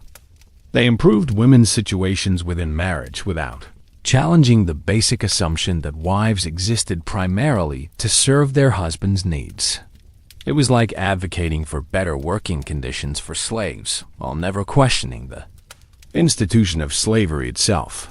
If you thought the church's teachings about sexuality were contradictory, wait until you hear about their approach to domestic violence. Medieval Christianity preached love, forgiveness, and turning the other cheek while simultaneously developing elaborate justifications for why husbands should beat their wives, and why wives should submit to such treatment with gratitude. The theological gymnastics required to reconcile Christian love with marital violence were truly impressive. Church authorities argued that domestic violence was a form of spiritual correction, that wives who submitted to beatings were imitating Christ's suffering, and that husbands who failed to discipline their wives were neglecting their Christian duties. Of course, the church also preached against excessive violence and cruelty within marriage. But their definition of excessive was remarkably flexible. A husband who beat his wife to death was guilty of wasteful destruction of property. A husband who only beat her unconscious was practicing appropriate marital discipline. Meanwhile, the church's approach to divorce and separation was designed to trap unhappy couples in miserable marriages rather than provide escape routes for abuse victims. They developed an elaborate legal system for determining when marriages were valid, but they made it virtually impossible for wives to obtain separations from violent or neglectful husbands. Sound familiar? because the idea that marriage is sacred and must be preserved at all costs, even when it's destroying the people within it, didn't originate with modern religious conservatives. Medieval Christianity developed these arguments centuries earlier, and they've shown remarkable persistence throughout subsequent eras. Let's be clear about what the Church's marriage policies meant in practice. They created a system where women had no escape from abusive relationships, no legal recourse against violent husbands, and no hope of finding happiness or safety outside their marriages. It was like being trapped in a burning building where all the exits had been sealed shut for your own protection. Still, some church authorities did provide informal assistance to women fleeing domestic violence. Religious houses sometimes offered sanctuary to abuse victims. Sympathetic priests occasionally helped women obtain separations, and female religious communities developed networks for supporting women in crisis. To be fair, these interventions were unofficial, limited, and often temporary. The Church as an institution remained committed to preserving marriages and maintaining male authority within them. Individual clergy members who helped women escape abusive situations were often acting against official policy rather than implementing it. And yet, the existence of these informal support networks shows that not everyone within the Church was comfortable with the systematic oppression of women in marriage. Some religious authorities recognized the gap between Christian ideals and marital realities, even if they couldn't officially challenge the system that created that gap. By the later medieval period, some voices within the Church were beginning to advocate for more compassionate approaches to marriage and family life. They argued for greater emphasis on mutual love between spouses, warned against excessive violence within households, and even suggested that women deserved more consideration and respect from their husbands. But these reformist voices were swimming against centuries of established doctrine and institutional practice. The Church had invested too much in the theological justification of patriarchal marriage to abandon it easily. Reform would require admitting that previous teachings had been wrong, which was something medieval Christianity was remarkably reluctant to do. Of course, the Church's teachings about women weren't limited to marriage and sexuality. Medieval Christianity developed comprehensive theories about feminine nature that portrayed women as spiritually, intellectually, and morally inferior to men. These theories provided the theological foundation for all forms of gender discrimination, not just marital oppression. Medieval theologians argued that women were more susceptible to sin because of Eve's role in the fall, that they were naturally less rational because of their emotional nature, and that they were inherently dangerous because of their sexual appeal to men. It was a perfect storm of victim blaming that held women responsible for both their own oppression and men's moral failings. Meanwhile, the Church was simultaneously celebrating certain women as saints, mystics, and spiritual exemplars. But even these exceptional women were praised primarily for their success in overcoming their feminine nature through extreme asceticism, self-denial, and submission to male religious authority. Let's be honest about what this meant. The Church's approach to female sanctity actually reinforced negative stereotypes about ordinary women. If spiritual greatness required women to transcend their feminine nature through extraordinary suffering and self-denial, that implied that ordinary feminine nature was inherently problematic. Still, some female saints and mystics did manage to use their religious authority to challenge gender stereotypes and advocate for women's spiritual equality. They couldn't directly attack the system that oppressed them, but they could demonstrate, through their own examples, that women were capable of intellectual and spiritual greatness. To be fair, medieval religious life did provide some opportunities for female independence and leadership that weren't available in secular society. Convents offered women alternatives to marriage. Abbesses exercised significant administrative authority, and female mystics sometimes gained followings that gave them considerable influence. But even these religious opportunities were limited and constrained by patriarchal assumptions. Female religious communities were subject to male oversight. Women couldn't become priests or bishops, and even the most successful female religious leaders were expected to demonstrate proper feminine submission to male ecclesiastical authority. And yet, some medieval women managed to use religious life as a platform for challenging social conventions and expanding opportunities for female education, artistic expression, and intellectual development. They couldn't directly attack the system that oppressed them, but they could create spaces where women could develop and exercise their capabilities more fully. If you thought the church's approach to women was complicated in theory, wait until you see how it played out in the confessional booth. Medieval priests heard countless stories of marital abuse, sexual violence, and domestic misery from female parishioners, but their response was usually to counsel patience, submission, and acceptance rather than to challenge the system that created such suffering. The sacrament of confession became a space where the Church's abstract theological teachings met the concrete realities of women's lives, and the results were often deeply troubling. Priests who heard confessions knew that the Church's teachings about marriage were causing enormous suffering, but they were committed to upholding those teachings regardless of their human cost. Of course, some priests did provide comfort, practical advice, and emotional support to women struggling with difficult marriages. But they did so within the constraints of official church teaching, which meant that their help was limited and often inadequate to address the real problems that women faced.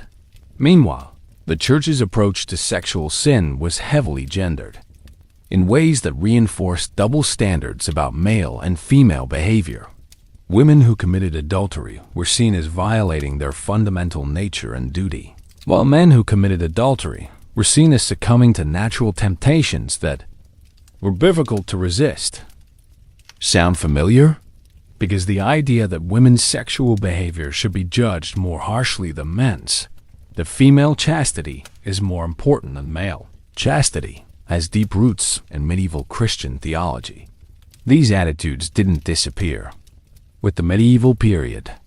They evolved and found new ways to express themselves in subsequent eras. By the end of the medieval period, the Church had created a comprehensive theological system that justified male authority, female submission, and marital oppression, while simultaneously preaching universal love, human dignity, and spiritual equality. It was a remarkable achievement in cognitive dissonance that would influence Christian attitudes toward women and marriage for centuries to come. That's right. The medieval church's teachings about marriage and gender didn't disappear when the calendar turned to 1500. They were carried forward by Protestant and Catholic reformers alike, adapted to new circumstances while maintaining their essential patriarchal character. Understanding medieval Christian teachings about marriage is crucial to understanding how religious arguments continue to be used to justify gender inequality today. But the Church wasn't the only institution shaping medieval marriage practices. The nobility developed their own particular approaches to marriage and sexuality that combined religious teaching with political necessity, creating some of the most spectacular and disturbing examples of marital oppression in human history. And that's a story that deserves its own chapter. Welcome to the absolutely unhinged world of medieval royal marriage, where political alliances were forged in bedchambers. International incidents started over sexual performance, and the phrase diplomatic immunity apparently didn't extend to domestic violence. If you thought regular medieval marriage was a nightmare, wait until you see what happened when you added crowns, kingdoms, and the desperate need to produce legitimate heirs to the mix. Let's be clear about something. Royal marriages in medieval Europe weren't love stories.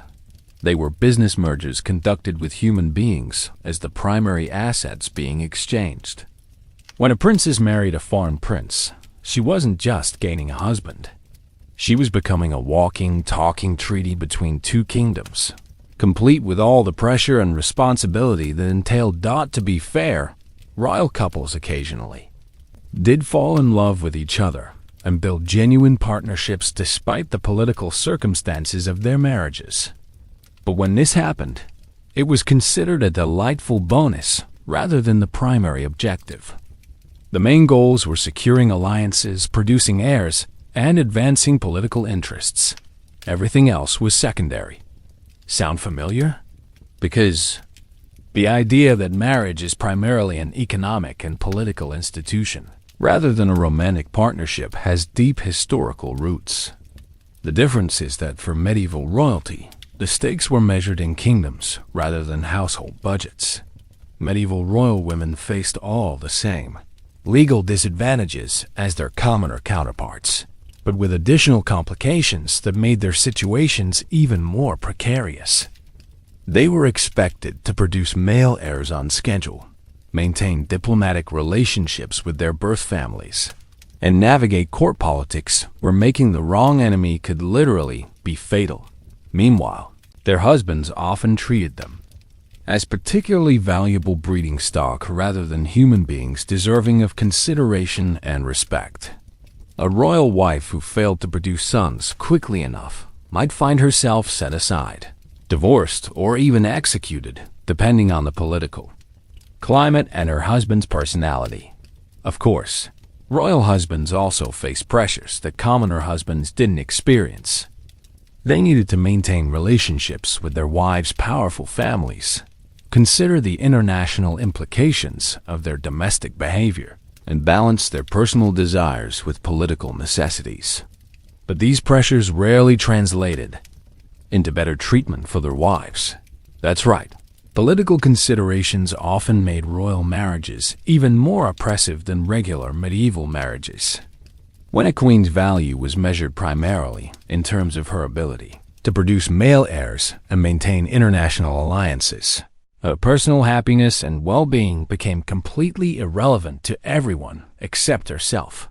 And yet, some royal women managed to exercise considerable power and influence despite the constraints of their positions. They became regents for minor sons, advisors to their husbands, and sometimes even rulers in their own right. But they usually achieved these positions through exceptional circumstances rather than normal expectations. Let's be honest about the sexual aspects of royal marriage. Medieval kings and princes often treated their wives bodies like diplomatic territories that needed to be conquered and controlled. Royal wedding nights were sometimes attended by witnesses to ensure consummation occurred, and royal wives were expected to submit to their husband's sexual demands regardless of their personal feelings, health status, or other circumstances. Still, royal sexuality was complicated by the need to maintain appearances and international relationships.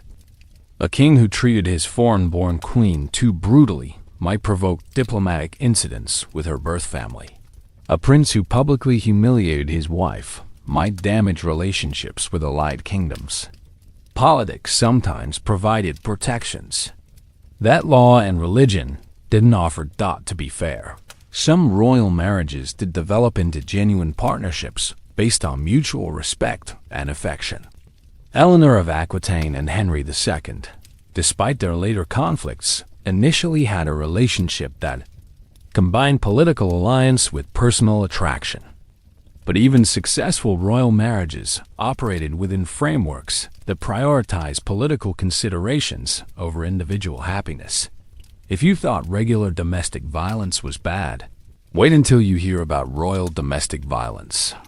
When kings beat their wives, it wasn't just personal cruelty. It was international news that could affect trade relationships, military alliances, and diplomatic negotiations. Royal domestic violence often had consequences that rippled across continents.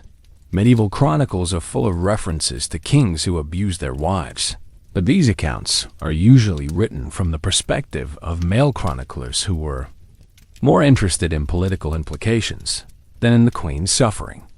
We hear about royal domestic violence primarily when it affected international relations, not when it simply destroyed women's lives. Of course, royal women who tried to fight back against abusive husbands faced even more serious consequences than commoner women.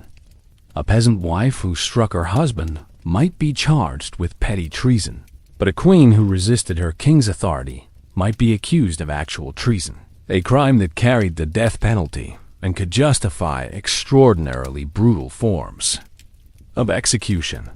Meanwhile, the pressure to produce male heirs created its own forms of sexual violence within royal marriages.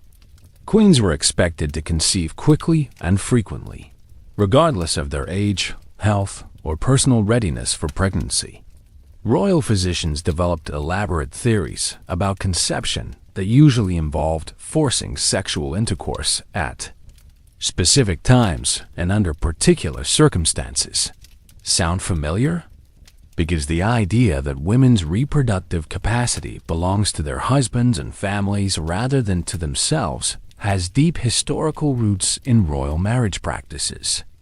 Medieval queens were essentially professional breeders whose personal autonomy was sacrificed to dynastic necessities. Let's be clear about what happened when royal marriages failed to produce male heirs. The wife was always blamed, regardless of medical evidence or logical considerations. Queens who gave birth only to daughters were considered failures. Queens who miscarried were suspected of moral inadequacy, and queens who remained childless were often divorced, set aside, or executed. Henry VIII's treatment of his wives is the most famous example of this pattern, but he wasn't unusual. He was just more extreme and better documented than most medieval kings. The systematic destruction of women who failed to meet impossible reproductive expectations was a common feature of royal marriage throughout the medieval period. And yet, some queens managed to maintain their positions and exercise influence. Even when they failed to produce male heirs, they became patron saints of arts and learning, built networks of political alliance, and sometimes even ruled as regents or queens regnant. But they achieved these positions despite the system that oppressed them, not because of a dot by the later medieval period.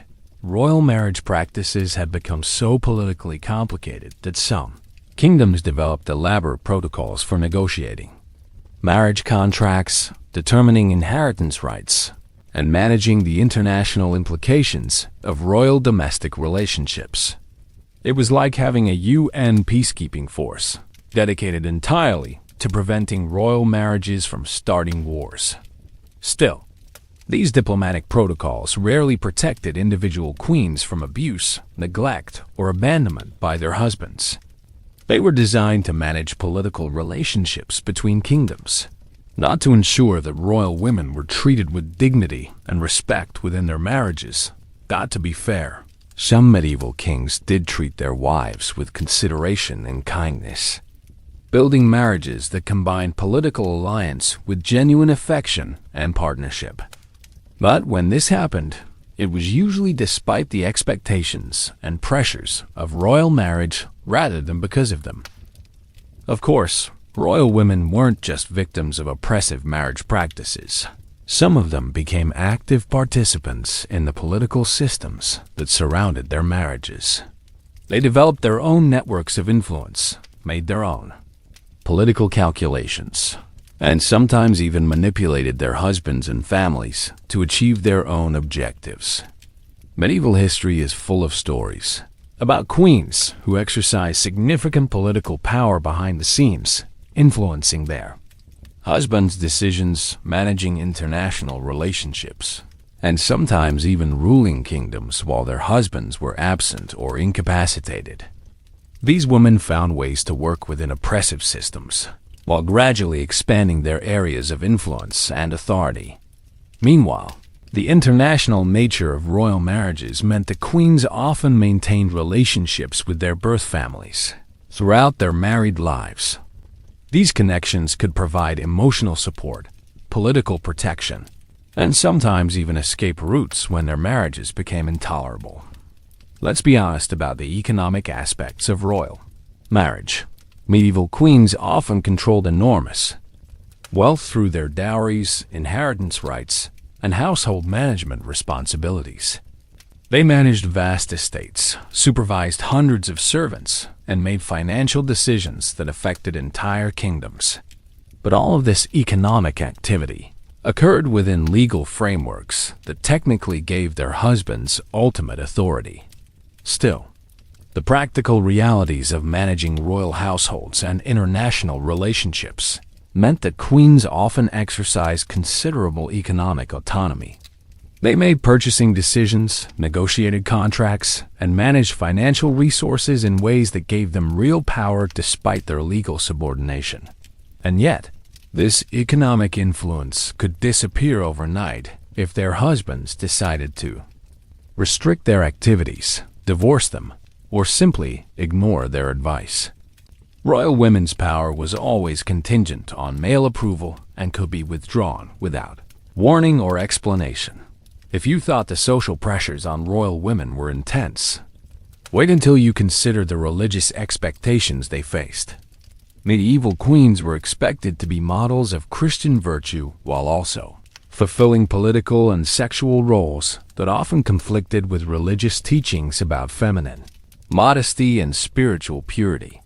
They were supposed to be simultaneously worldly enough to navigate international politics and innocent enough to represent Christian virtue, sexually available to their husbands and spiritually pure for their subjects, politically shrewd and morally above reproach. It was like being asked to be a saint and a diplomat simultaneously. Of course, some royal women did achieve reputations for exceptional piety and virtue that helped them maintain political influence even when their marriages were difficult or unsuccessful. They became patrons of religious institutions, supporters of charitable causes, and sometimes even candidates for sainthood after their deaths. But even royal sanctity was gendered in ways that reinforced oppressive expectations about feminine behavior. Saintly queens were praised for their patience under suffering, their submission to divine will, and their success in transcending feminine weakness through spiritual discipline. Meanwhile, royal women who challenged expectations, asserted their independence, or criticized their treatment were often portrayed as dangerous rebels against natural order. Medieval chroniclers developed elaborate vocabularies for condemning uppity queens while praising submissive ones. Sound familiar? Because the double standards that applied to royal women, expecting them to be simultaneously powerful and submissive, worldly and pure, politically active and personally modest, continue to influence expectations about women in public life today. By the end of the medieval period, royal marriage practices had created some of the most spectacular examples of marital oppression in human history. Kings routinely abandoned wives who failed to produce male heirs, executed queens who challenged their authority, and treated foreign princesses like disposable assets in international negotiations.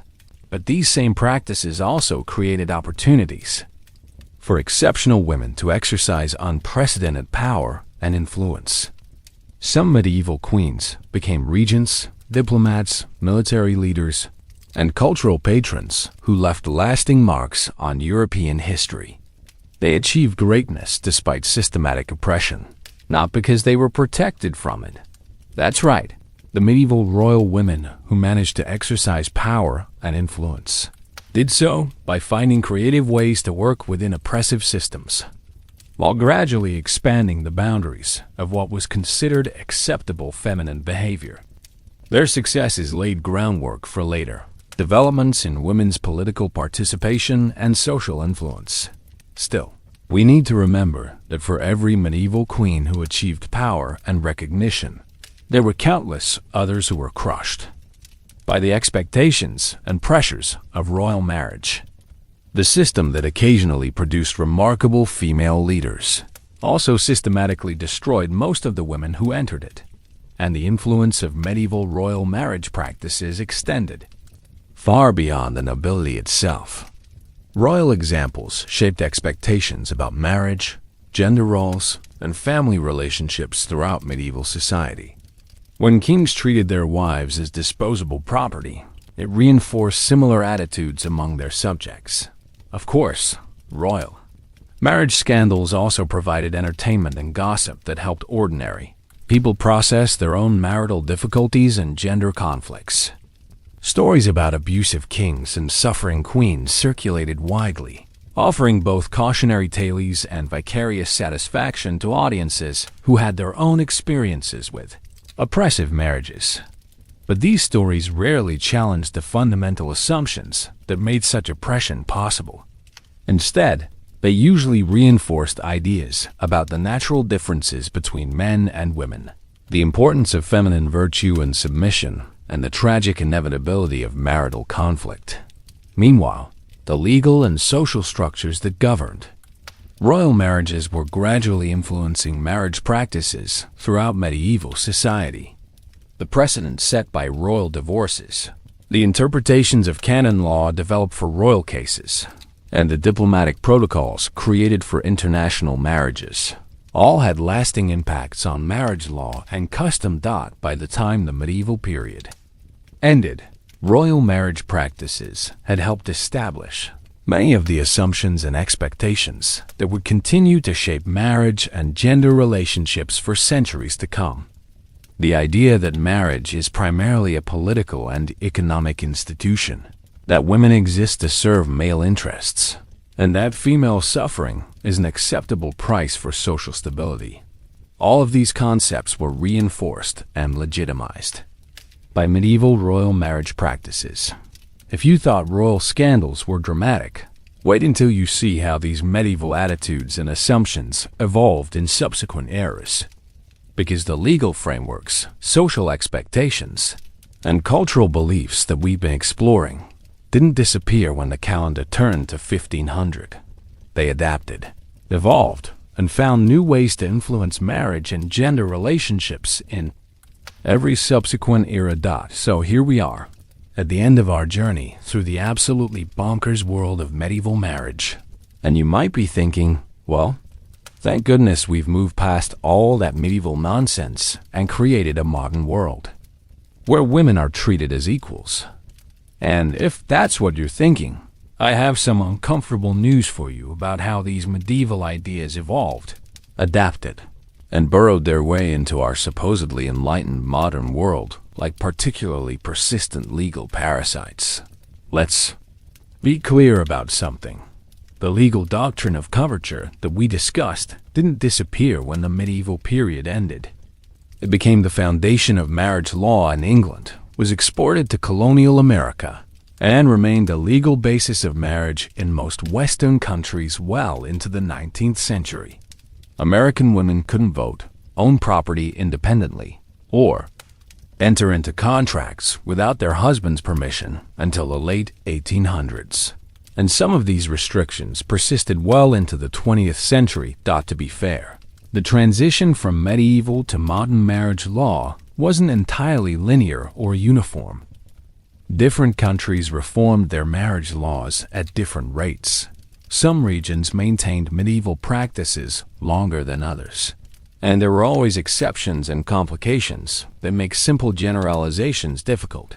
But the basic structure of medieval marriage, male authority, female subordination, and the legal fiction that husband and wife were one person, with the husband being that person, persisted with remarkable consistency across centuries and cultures.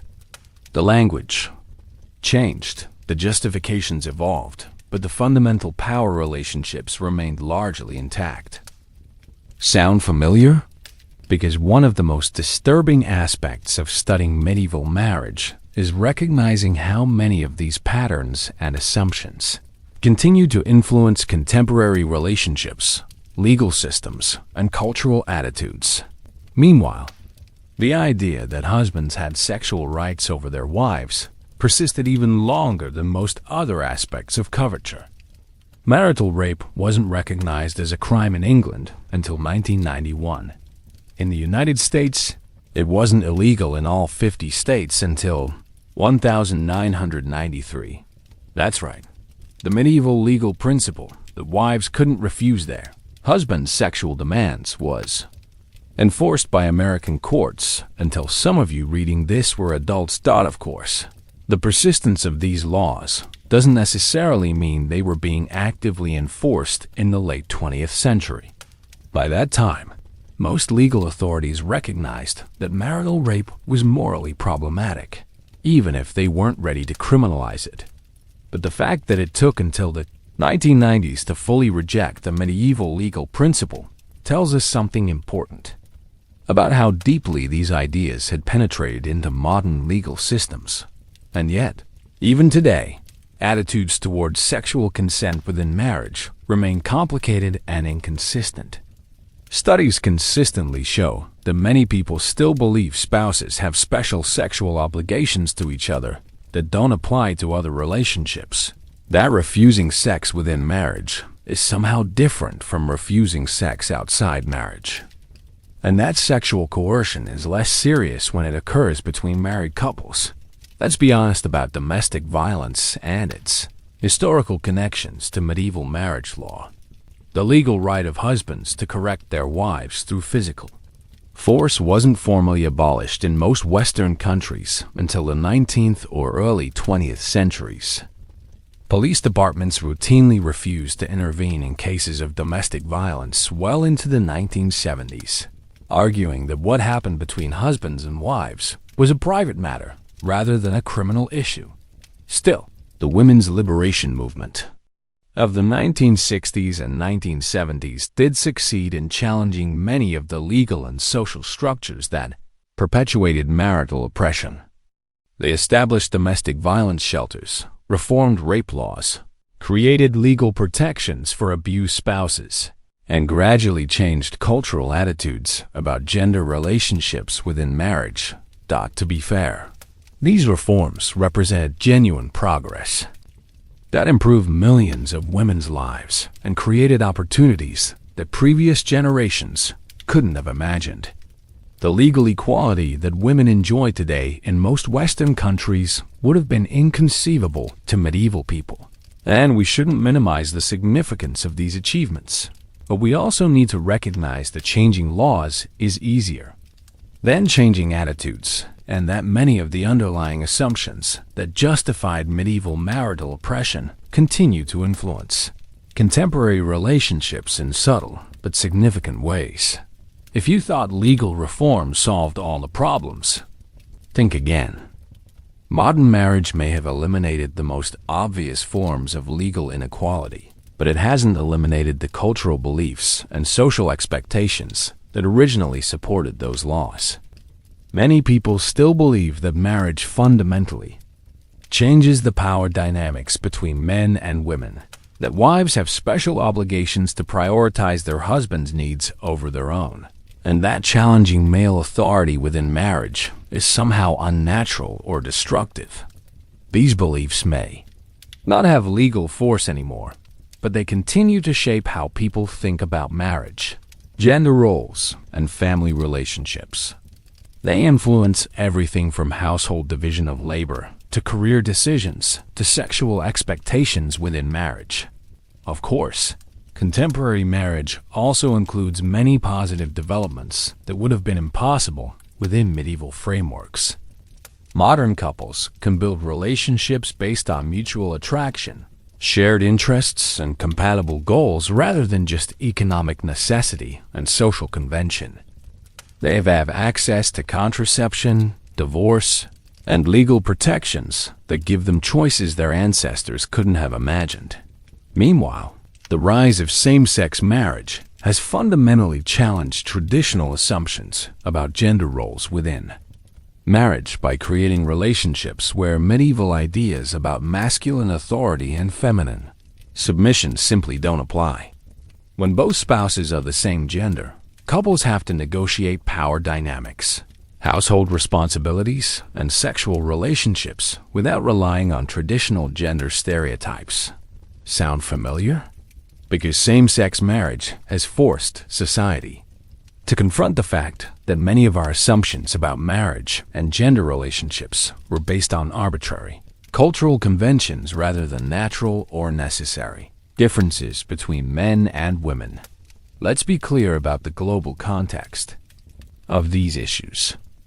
While Western countries have made significant progress in reforming marriage laws and challenging gender inequality within relationships, many parts of the world continue to maintain legal systems that would be familiar to medieval Europeans.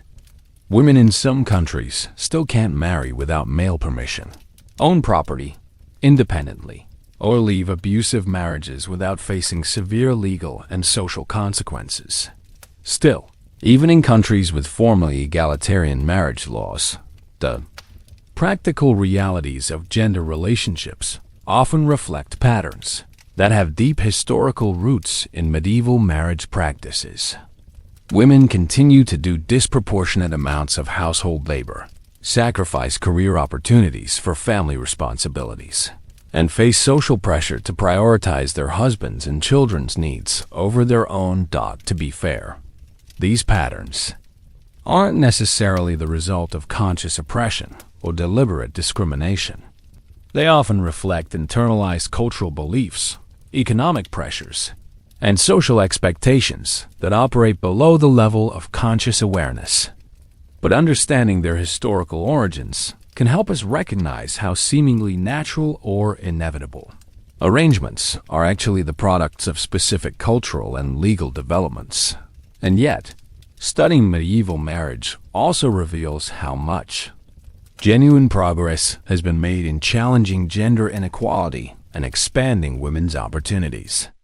The fact that women today can vote, own property, pursue careers, control their reproductive choices, and leave unsatisfying marriages represents a dramatic transformation from medieval conditions. By the early 21st century, marriage in Western countries had evolved into something that medieval people would barely recognize. Couples marry for love rather than economic necessity. Wives have legal equality with their husbands, and both spouses generally have the right to end unsatisfying relationships through divorce. But even these modern developments exist in tension with older cultural beliefs and expectations that continue to influence how people think about marriage and gender relationships. The idea that women are naturally more nurturing and self-sacrificing, that men are naturally more aggressive and career-focused, and that traditional gender roles serve important social functions. These beliefs have medieval roots, even if they're expressed in contemporary language. Of course, younger generations are increasingly challenging these traditional assumptions and creating relationships that are more egalitarian than anything previous generations achieved. They're more likely to share household responsibilities equally, support each other's career ambitions, and negotiate sexual relationships based on mutual consent rather than gendered expectations. Meanwhile, the #MeToo movement has brought renewed attention to issues of sexual consent, power dynamics within relationships, and the persistence of attitudes that treat women's bodies as existing primarily for male pleasure. The movement has revealed how many supposedly modern relationships still operate according to assumptions that would be familiar to medieval people. Let's be honest about what studying medieval marriage teaches us about contemporary relationships. It shows us that many of the problems we face today aren't new developments or signs of modern moral decline.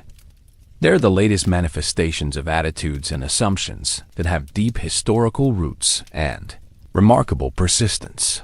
Understanding this history doesn't excuse contemporary problems or suggest that we should accept gender inequality as inevitable. But it does help us recognize that creating truly egalitarian relationships requires challenging beliefs and expectations that have been reinforced for centuries, not just changing recent social developments. Sound familiar? Because the resistance to women's equality that we see today often uses the same arguments that medieval people used to justify marital oppression, that traditional gender roles are natural, that challenging male authority is dangerous, and that women's liberation threatens social stability. Still, the fact that these arguments continue to circulate doesn't mean they're winning. Each generation has generally been more egalitarian than the previous one. Legal protections for women have gradually expanded, and cultural attitudes about gender relationships have slowly but consistently evolved in more progressive directions. To be fair, progress hasn't been linear or uniform, and there have been significant backlashes and reversals along the way. But the overall trajectory has been toward greater equality, expanded opportunities, and more recognition of women's fundamental human dignity. And yet, the persistence of medieval attitudes and assumptions suggests that this progress is always fragile and never guaranteed.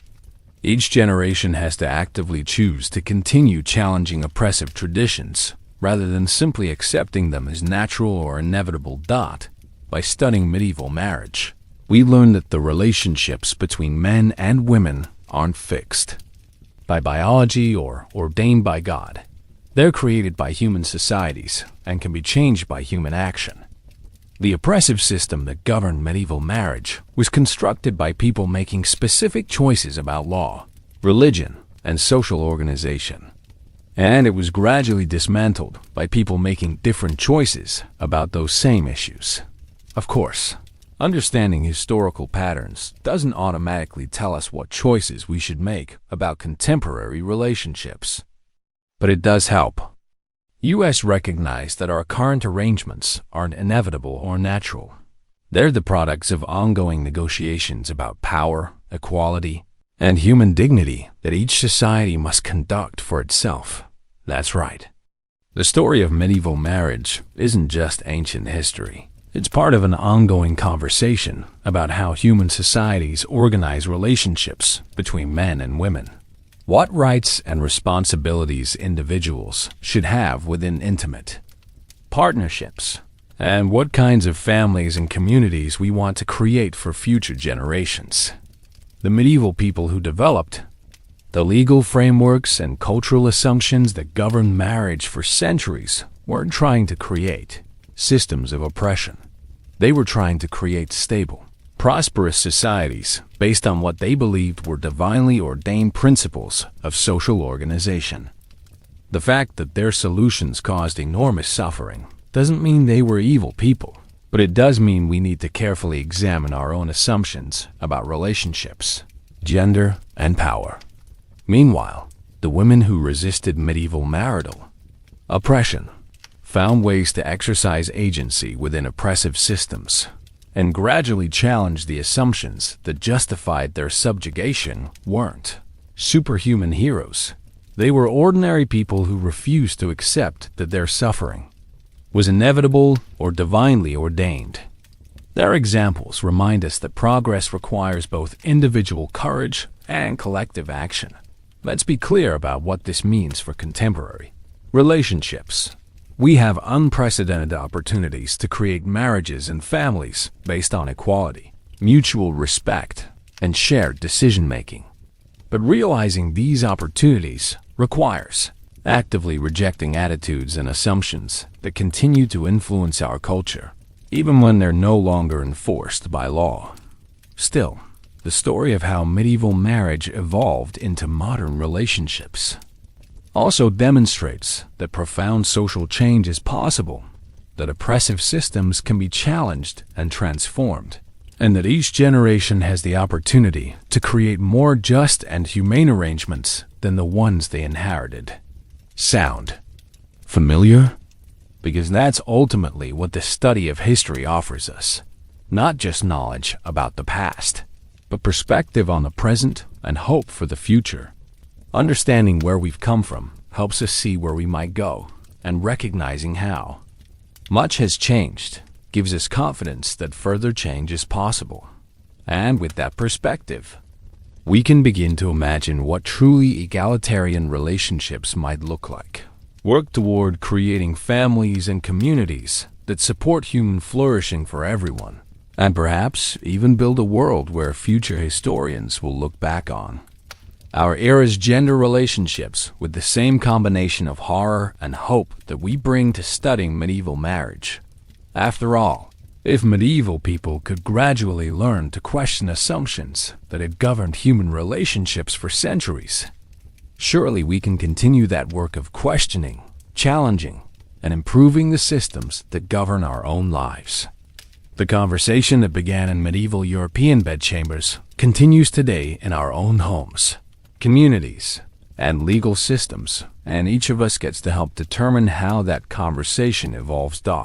So there you have it, our deep dive into the absolutely wild world of medieval marriage, where I do meant I own you.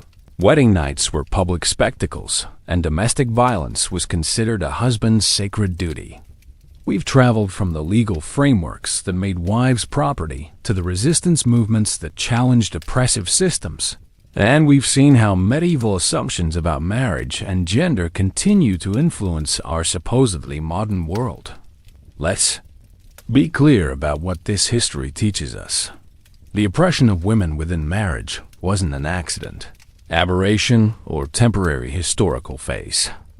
It was a carefully constructed, systematically maintained, and religiously sanctified system that persisted for centuries because it served the interests of people with power while imposing costs on people without it. But we've also seen that this oppression was never total or unopposed.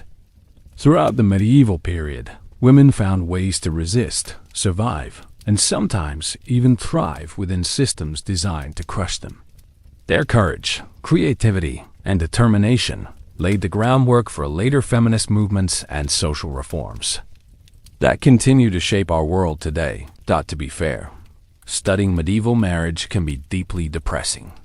It's hard to read about centuries of systematic oppression without feeling overwhelmed by the scope and persistence of human cruelty. But it can also be inspiring to see how much progress has been made and to recognize that further progress is possible. Sound familiar?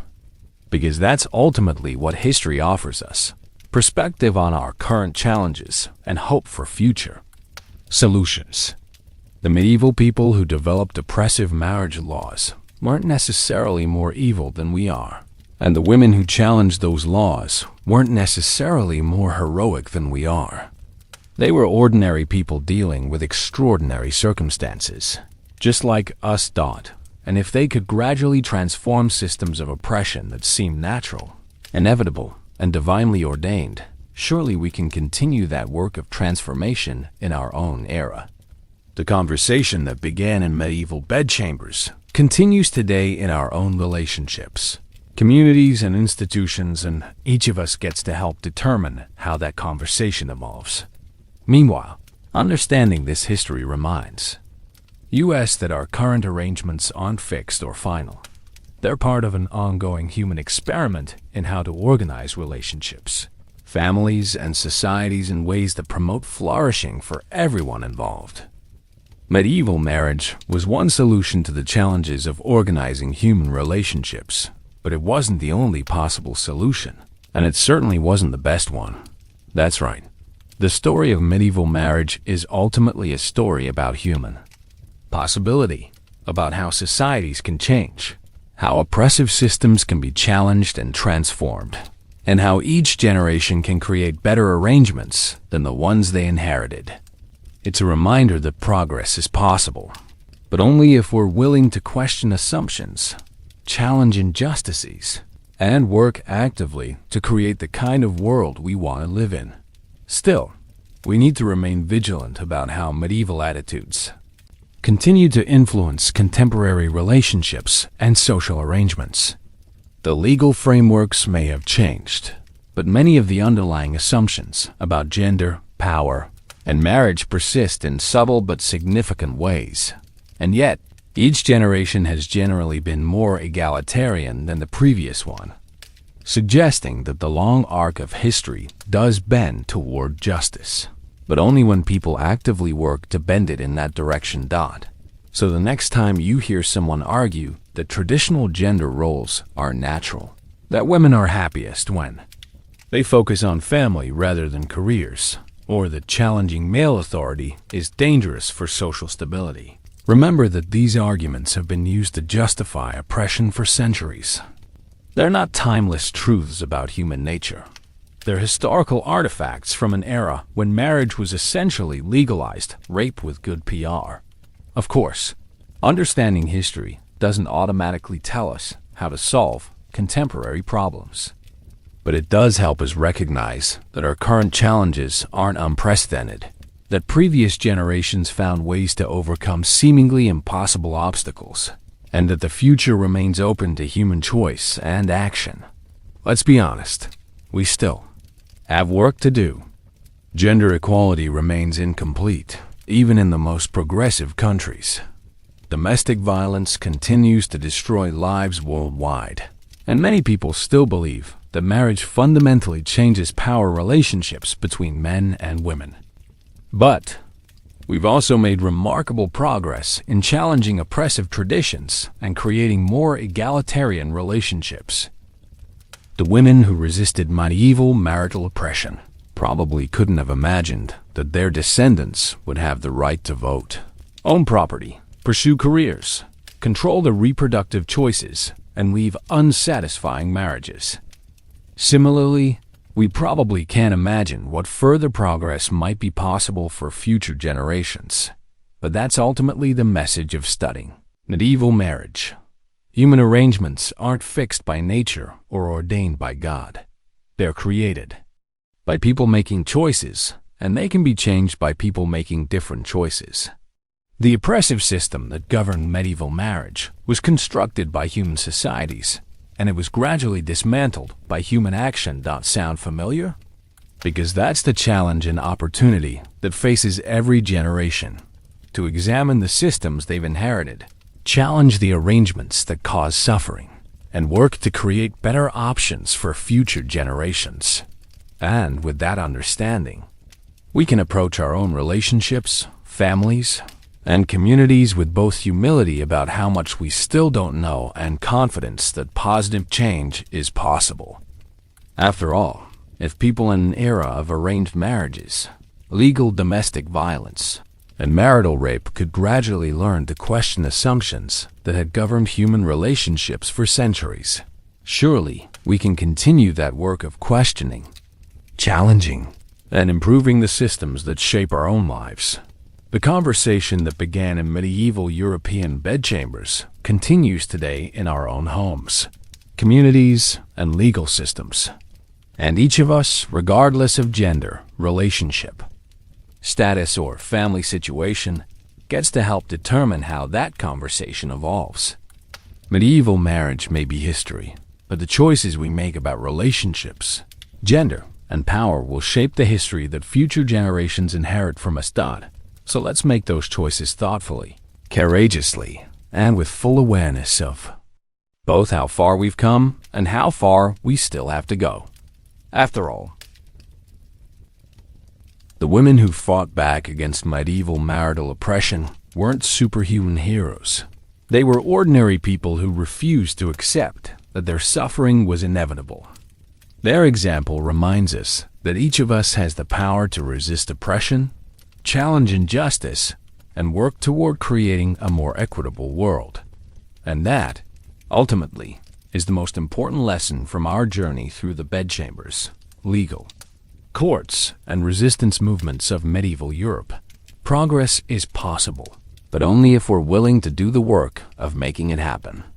The future remains open, and the choices we make today will determine whether future historians look back on our era with horror or some combination of both.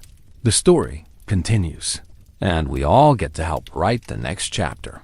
But wait, there's more, because no exploration of medieval marriage would be complete without addressing the absolutely wild mythology that has grown up around this topic in modern popular culture. You know what I'm talking about. Those romantic medieval fantasies where knights rescue fair maidens, courtly love conquers all obstacles, and marriage is portrayed as a beautiful union between equal partners who just happen to live in castles. Let's be clear about something.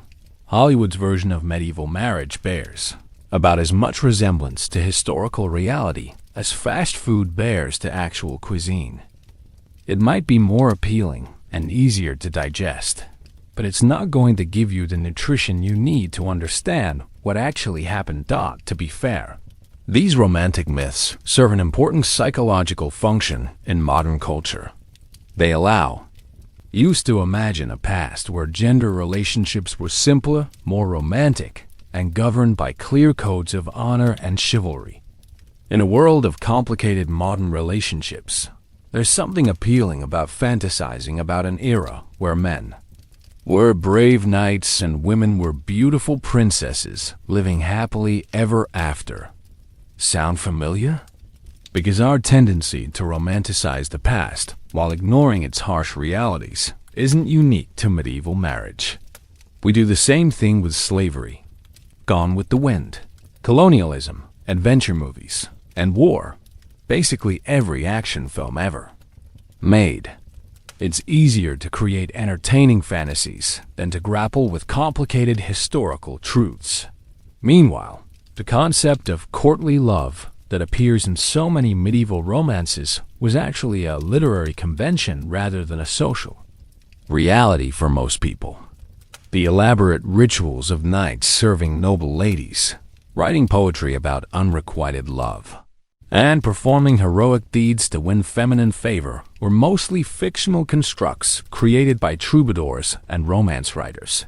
Of course, courtly love literature did influence real medieval attitudes about relationships and sexuality, just like modern romantic comedies influence contemporary expectations about dating and marriage. But we need to remember that these were entertainment genres, not documentary accounts of how medieval people actually lived and loved. That's right. Medieval romance literature was basically the equivalent of modern romance novels. Enjoyable fantasy that bore little resemblance to most people's actual experiences. The difference is that we don't assume contemporary relationships work like Nicholas Sparks movies, while many people do assume medieval relationships worked like Arthurian legends. And yet, the persistence of these romantic myths tells us something important about how uncomfortable modern people are with the realities of medieval marriage. It's much easier to imagine brave knights and beautiful princesses than to confront centuries of systematic oppression, legal rape, and domestic violence. Let's be honest about why these myths are so appealing. They allow us to feel good about the past without having to grapple with its moral complexities. They present a world where gender inequality was offset by masculine protection and feminine virtue, where arranged marriages were transformed by true love, and where social hierarchies were justified by honor and nobility rather than raw power. Still, some medieval relationships did include elements of genuine affection, mutual respect, and what we might recognize as romantic love. The problem is that these positive examples occurred despite the legal and social systems that govern marriage, not because of them. When medieval couples found happiness together, it was usually because they were able to transcend the constraints of their era, rather than because those constraints supported their relationship. To be fair, medieval people did develop sophisticated theories about love, attraction, and relationships that influenced literature, art, and social customs throughout the period. They weren't emotionally primitive people, incapable of deep feeling. They were complex human beings dealing with social systems that often prevented them from expressing or acting on their emotions. But here's the crucial point. Medieval theories about love usually coexisted with, rather than replaced, legal systems that treated women as property and marriage as a form of ownership. A man could write beautiful poetry about his beloved's spiritual and physical perfection, while simultaneously exercising absolute legal authority over her body, property, and daily activities. If you thought the contradiction between romantic ideals and legal realities was just a medieval problem, think again. Contemporary relationships still struggle with similar tensions between ideological equality and practical inequality, between romantic ideals and economic necessities, between declared values and actual behavior patterns. Of course, modern people have much more freedom to align their relationships with their values than medieval people did. We can choose our partners based on attraction and compatibility, negotiate household responsibilities based on personal preferences and abilities, and leave relationships that aren't working without facing legal or social catastrophe. Meanwhile, the medieval marriage practices that we've been examining continue to influence contemporary relationships in ways that many people don't fully recognize or acknowledge. The assumption that marriage fundamentally changes power dynamics between partners, the expectation that wives will prioritize family responsibilities over career ambitions, and the belief that challenging traditional gender roles is somehow unnatural. These ideas have deep historical roots. Sound familiar? Because recognizing these historical influences isn't about assigning blame or feeling guilty about the past. It's about understanding how current assumptions and expectations developed, so that we can make more conscious choices about which traditions to maintain and which ones to abandon. Let's be clear about the role of religion in perpetuating myths about medieval marriage. Many contemporary religious communities continue to promote idealized visions of medieval marriage as a golden age of family values, feminine virtue, and masculine responsibility. These communities often emphasize the protective and providential aspects of traditional marriage while downplaying or ignoring the oppressive elements. Still, it's worth noting that medieval Christianity was more complex and contradictory than either its modern critics or its contemporary defenders usually acknowledge. The same religious tradition that justified marital oppression also produced mystical writers who celebrated spiritual equality, theological reformers who challenged social hierarchies, and moral teachers who emphasized love, compassion, and mutual service.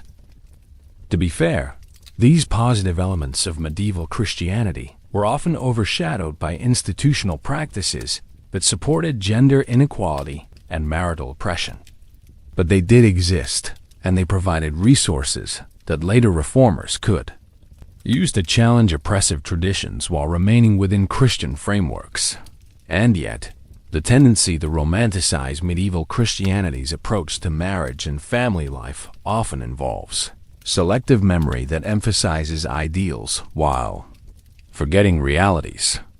It's like praising medieval medicine for its holistic approach to health, while conveniently forgetting about bloodletting, trepanation, and the theory that diseases were caused by imbalanced hormones. By the time we reach the contemporary era, myths about medieval marriage have become deeply embedded in popular culture, religious teaching, and political rhetoric. Politicians invoke traditional family values that supposedly characterized earlier eras. Religious leaders promote marriage models based on idealized medieval concepts, and entertainment media continues to present romanticized visions of historical relationships. But these myths aren't just harmless nostalgia. They actively shape contemporary attitudes about gender roles, marriage expectations, and family structures in ways that can perpetuate inequality and limit human potential. When people believe that traditional gender arrangements were more natural, stable, and satisfying than modern alternatives, they may resist changes that could improve their own relationships and communities. Of course, not all nostalgia for traditional marriage is based on medieval myths. Some people have genuine concerns about contemporary relationship patterns, divorce rates, and family instability that lead them to look for alternative models in the past. The problem is that idealized historical examples rarely provide practical guidance for addressing contemporary challenges. Meanwhile, the academic study of medieval marriage has become increasingly sophisticated and nuanced over the past several decades. Historians now have access to better sources, more diverse perspectives, and analytical tools that allow them to reconstruct medieval experiences with greater accuracy and complexity than previous generations of scholars. Let's be honest about what this research reveals. Medieval marriage was neither the romantic, fantasy portrayed in popular culture, nor the unrelieved nightmare that some feminist critics have suggested. It was a complex social institution that served multiple functions, created various opportunities and constraints, and affected different people in different ways depending on their social position, economic circumstances, and individual personalities. Still, acknowledging this complexity shouldn't lead us to relativistic conclusions that all marriage arrangements are equally valid or that medieval oppression was acceptable within its historical context. The fact that medieval people had reasons for their beliefs and practices doesn't make those beliefs and practices morally defensible by contemporary standards. To be fair, applying contemporary moral standards to historical periods is always problematic because it risks creating anachronistic judgments that don't account for different circumstances, knowledge, and possibilities. But it's equally problematic to avoid moral judgments entirely by claiming that all historical practices were appropriate for their times. And yet, the most important lesson from studying medieval marriage may not be about judging the past, but about understanding the present. By seeing how previous generations created social arrangements that seem natural and inevitable to them but appear oppressive and arbitrary to us, we can gain perspective on our own assumptions and institutions. If you thought understanding medieval marriage was just an academic exercise, think again. The attitudes, assumptions, and legal frameworks that we've been examining continue to influence contemporary debates about everything from sexual consent to domestic violence prevention, from workplace equality to reproductive rights, from same-sex marriage to parental leave policies. These historical influences operate at multiple levels: in individual psychology, cultural narratives, legal precedents, and institutional practices. They shape what people consider normal, natural, and desirable in relationships, even when those people have never consciously thought about medieval history. Of course, recognizing historical influences doesn't mean we're determined by them or powerless to create different arrangements. Every generation has the opportunity to examine inherited traditions, challenge oppressive practices, and create better alternatives. Doing so effectively requires understanding where current problems come from and how they developed over time. Meanwhile, the rise of social media and digital communication has created new opportunities for people to connect across traditional boundaries, share experiences and perspectives, and organize for social change. These technologies have helped expose continuing patterns of gender inequality, provided platforms for marginalized voices, and facilitated movements for legal and social reform. But digital technologies have also created new forms of surveillance, control, and abuse that sometimes echo medieval patterns of marital oppression in disturbing ways. Online stalking, digital monitoring of partners, and technology-facilitated domestic violence represent contemporary manifestations of age-old dynamics of power and control within intimate relationships. Sound familiar? Because human creativity in developing new methods of oppression often matches human creativity in developing new methods of resistance. The tools change, but the fundamental dynamics of power, control, and liberation remain remarkably consistent across historical periods. Let's be clear about what this means for people trying to create healthy relationships in the contemporary world. Understanding historical patterns can provide valuable perspective on current challenges, but it can't substitute for the hard work of communication, negotiation, and mutual respect that healthy relationships require in any era. Still, people who understand how oppressive relationship patterns developed and persisted throughout history may be better equipped to recognize and challenge those patterns in their own lives and communities. Historical literacy can be a form of psychological and social inoculation against repeating destructive traditions. To be fair, historical knowledge alone isn't sufficient to create positive change. it needs to be combined with political action. Legal reform, cultural transformation, and individual commitment to equality and justice. But historical ignorance often makes people vulnerable to manipulation by those who want to use romantic myths about the past to justify oppressive practices in the present. And yet, the most hopeful lesson from studying medieval marriage may be recognizing how much genuine progress has been achieved through centuries of struggle, resistance, and reform. The legal equality that women enjoy today in most Western countries would have been literally inconceivable to medieval people, representing a transformation in human relationships that required challenging assumptions that had governed societies. For millennia. By the early 21st century, many young people in progressive communities have grown up with expectations about relationships, gender roles, and individual rights that represent radical departures from historical norms. They expect to choose their own partners, negotiate household responsibilities based on personal preferences rather than gender stereotypes, and maintain individual autonomy even within committed relationships. Of course, these expectations aren't universal, and they don't automatically translate into perfect relationships or complete gender equality.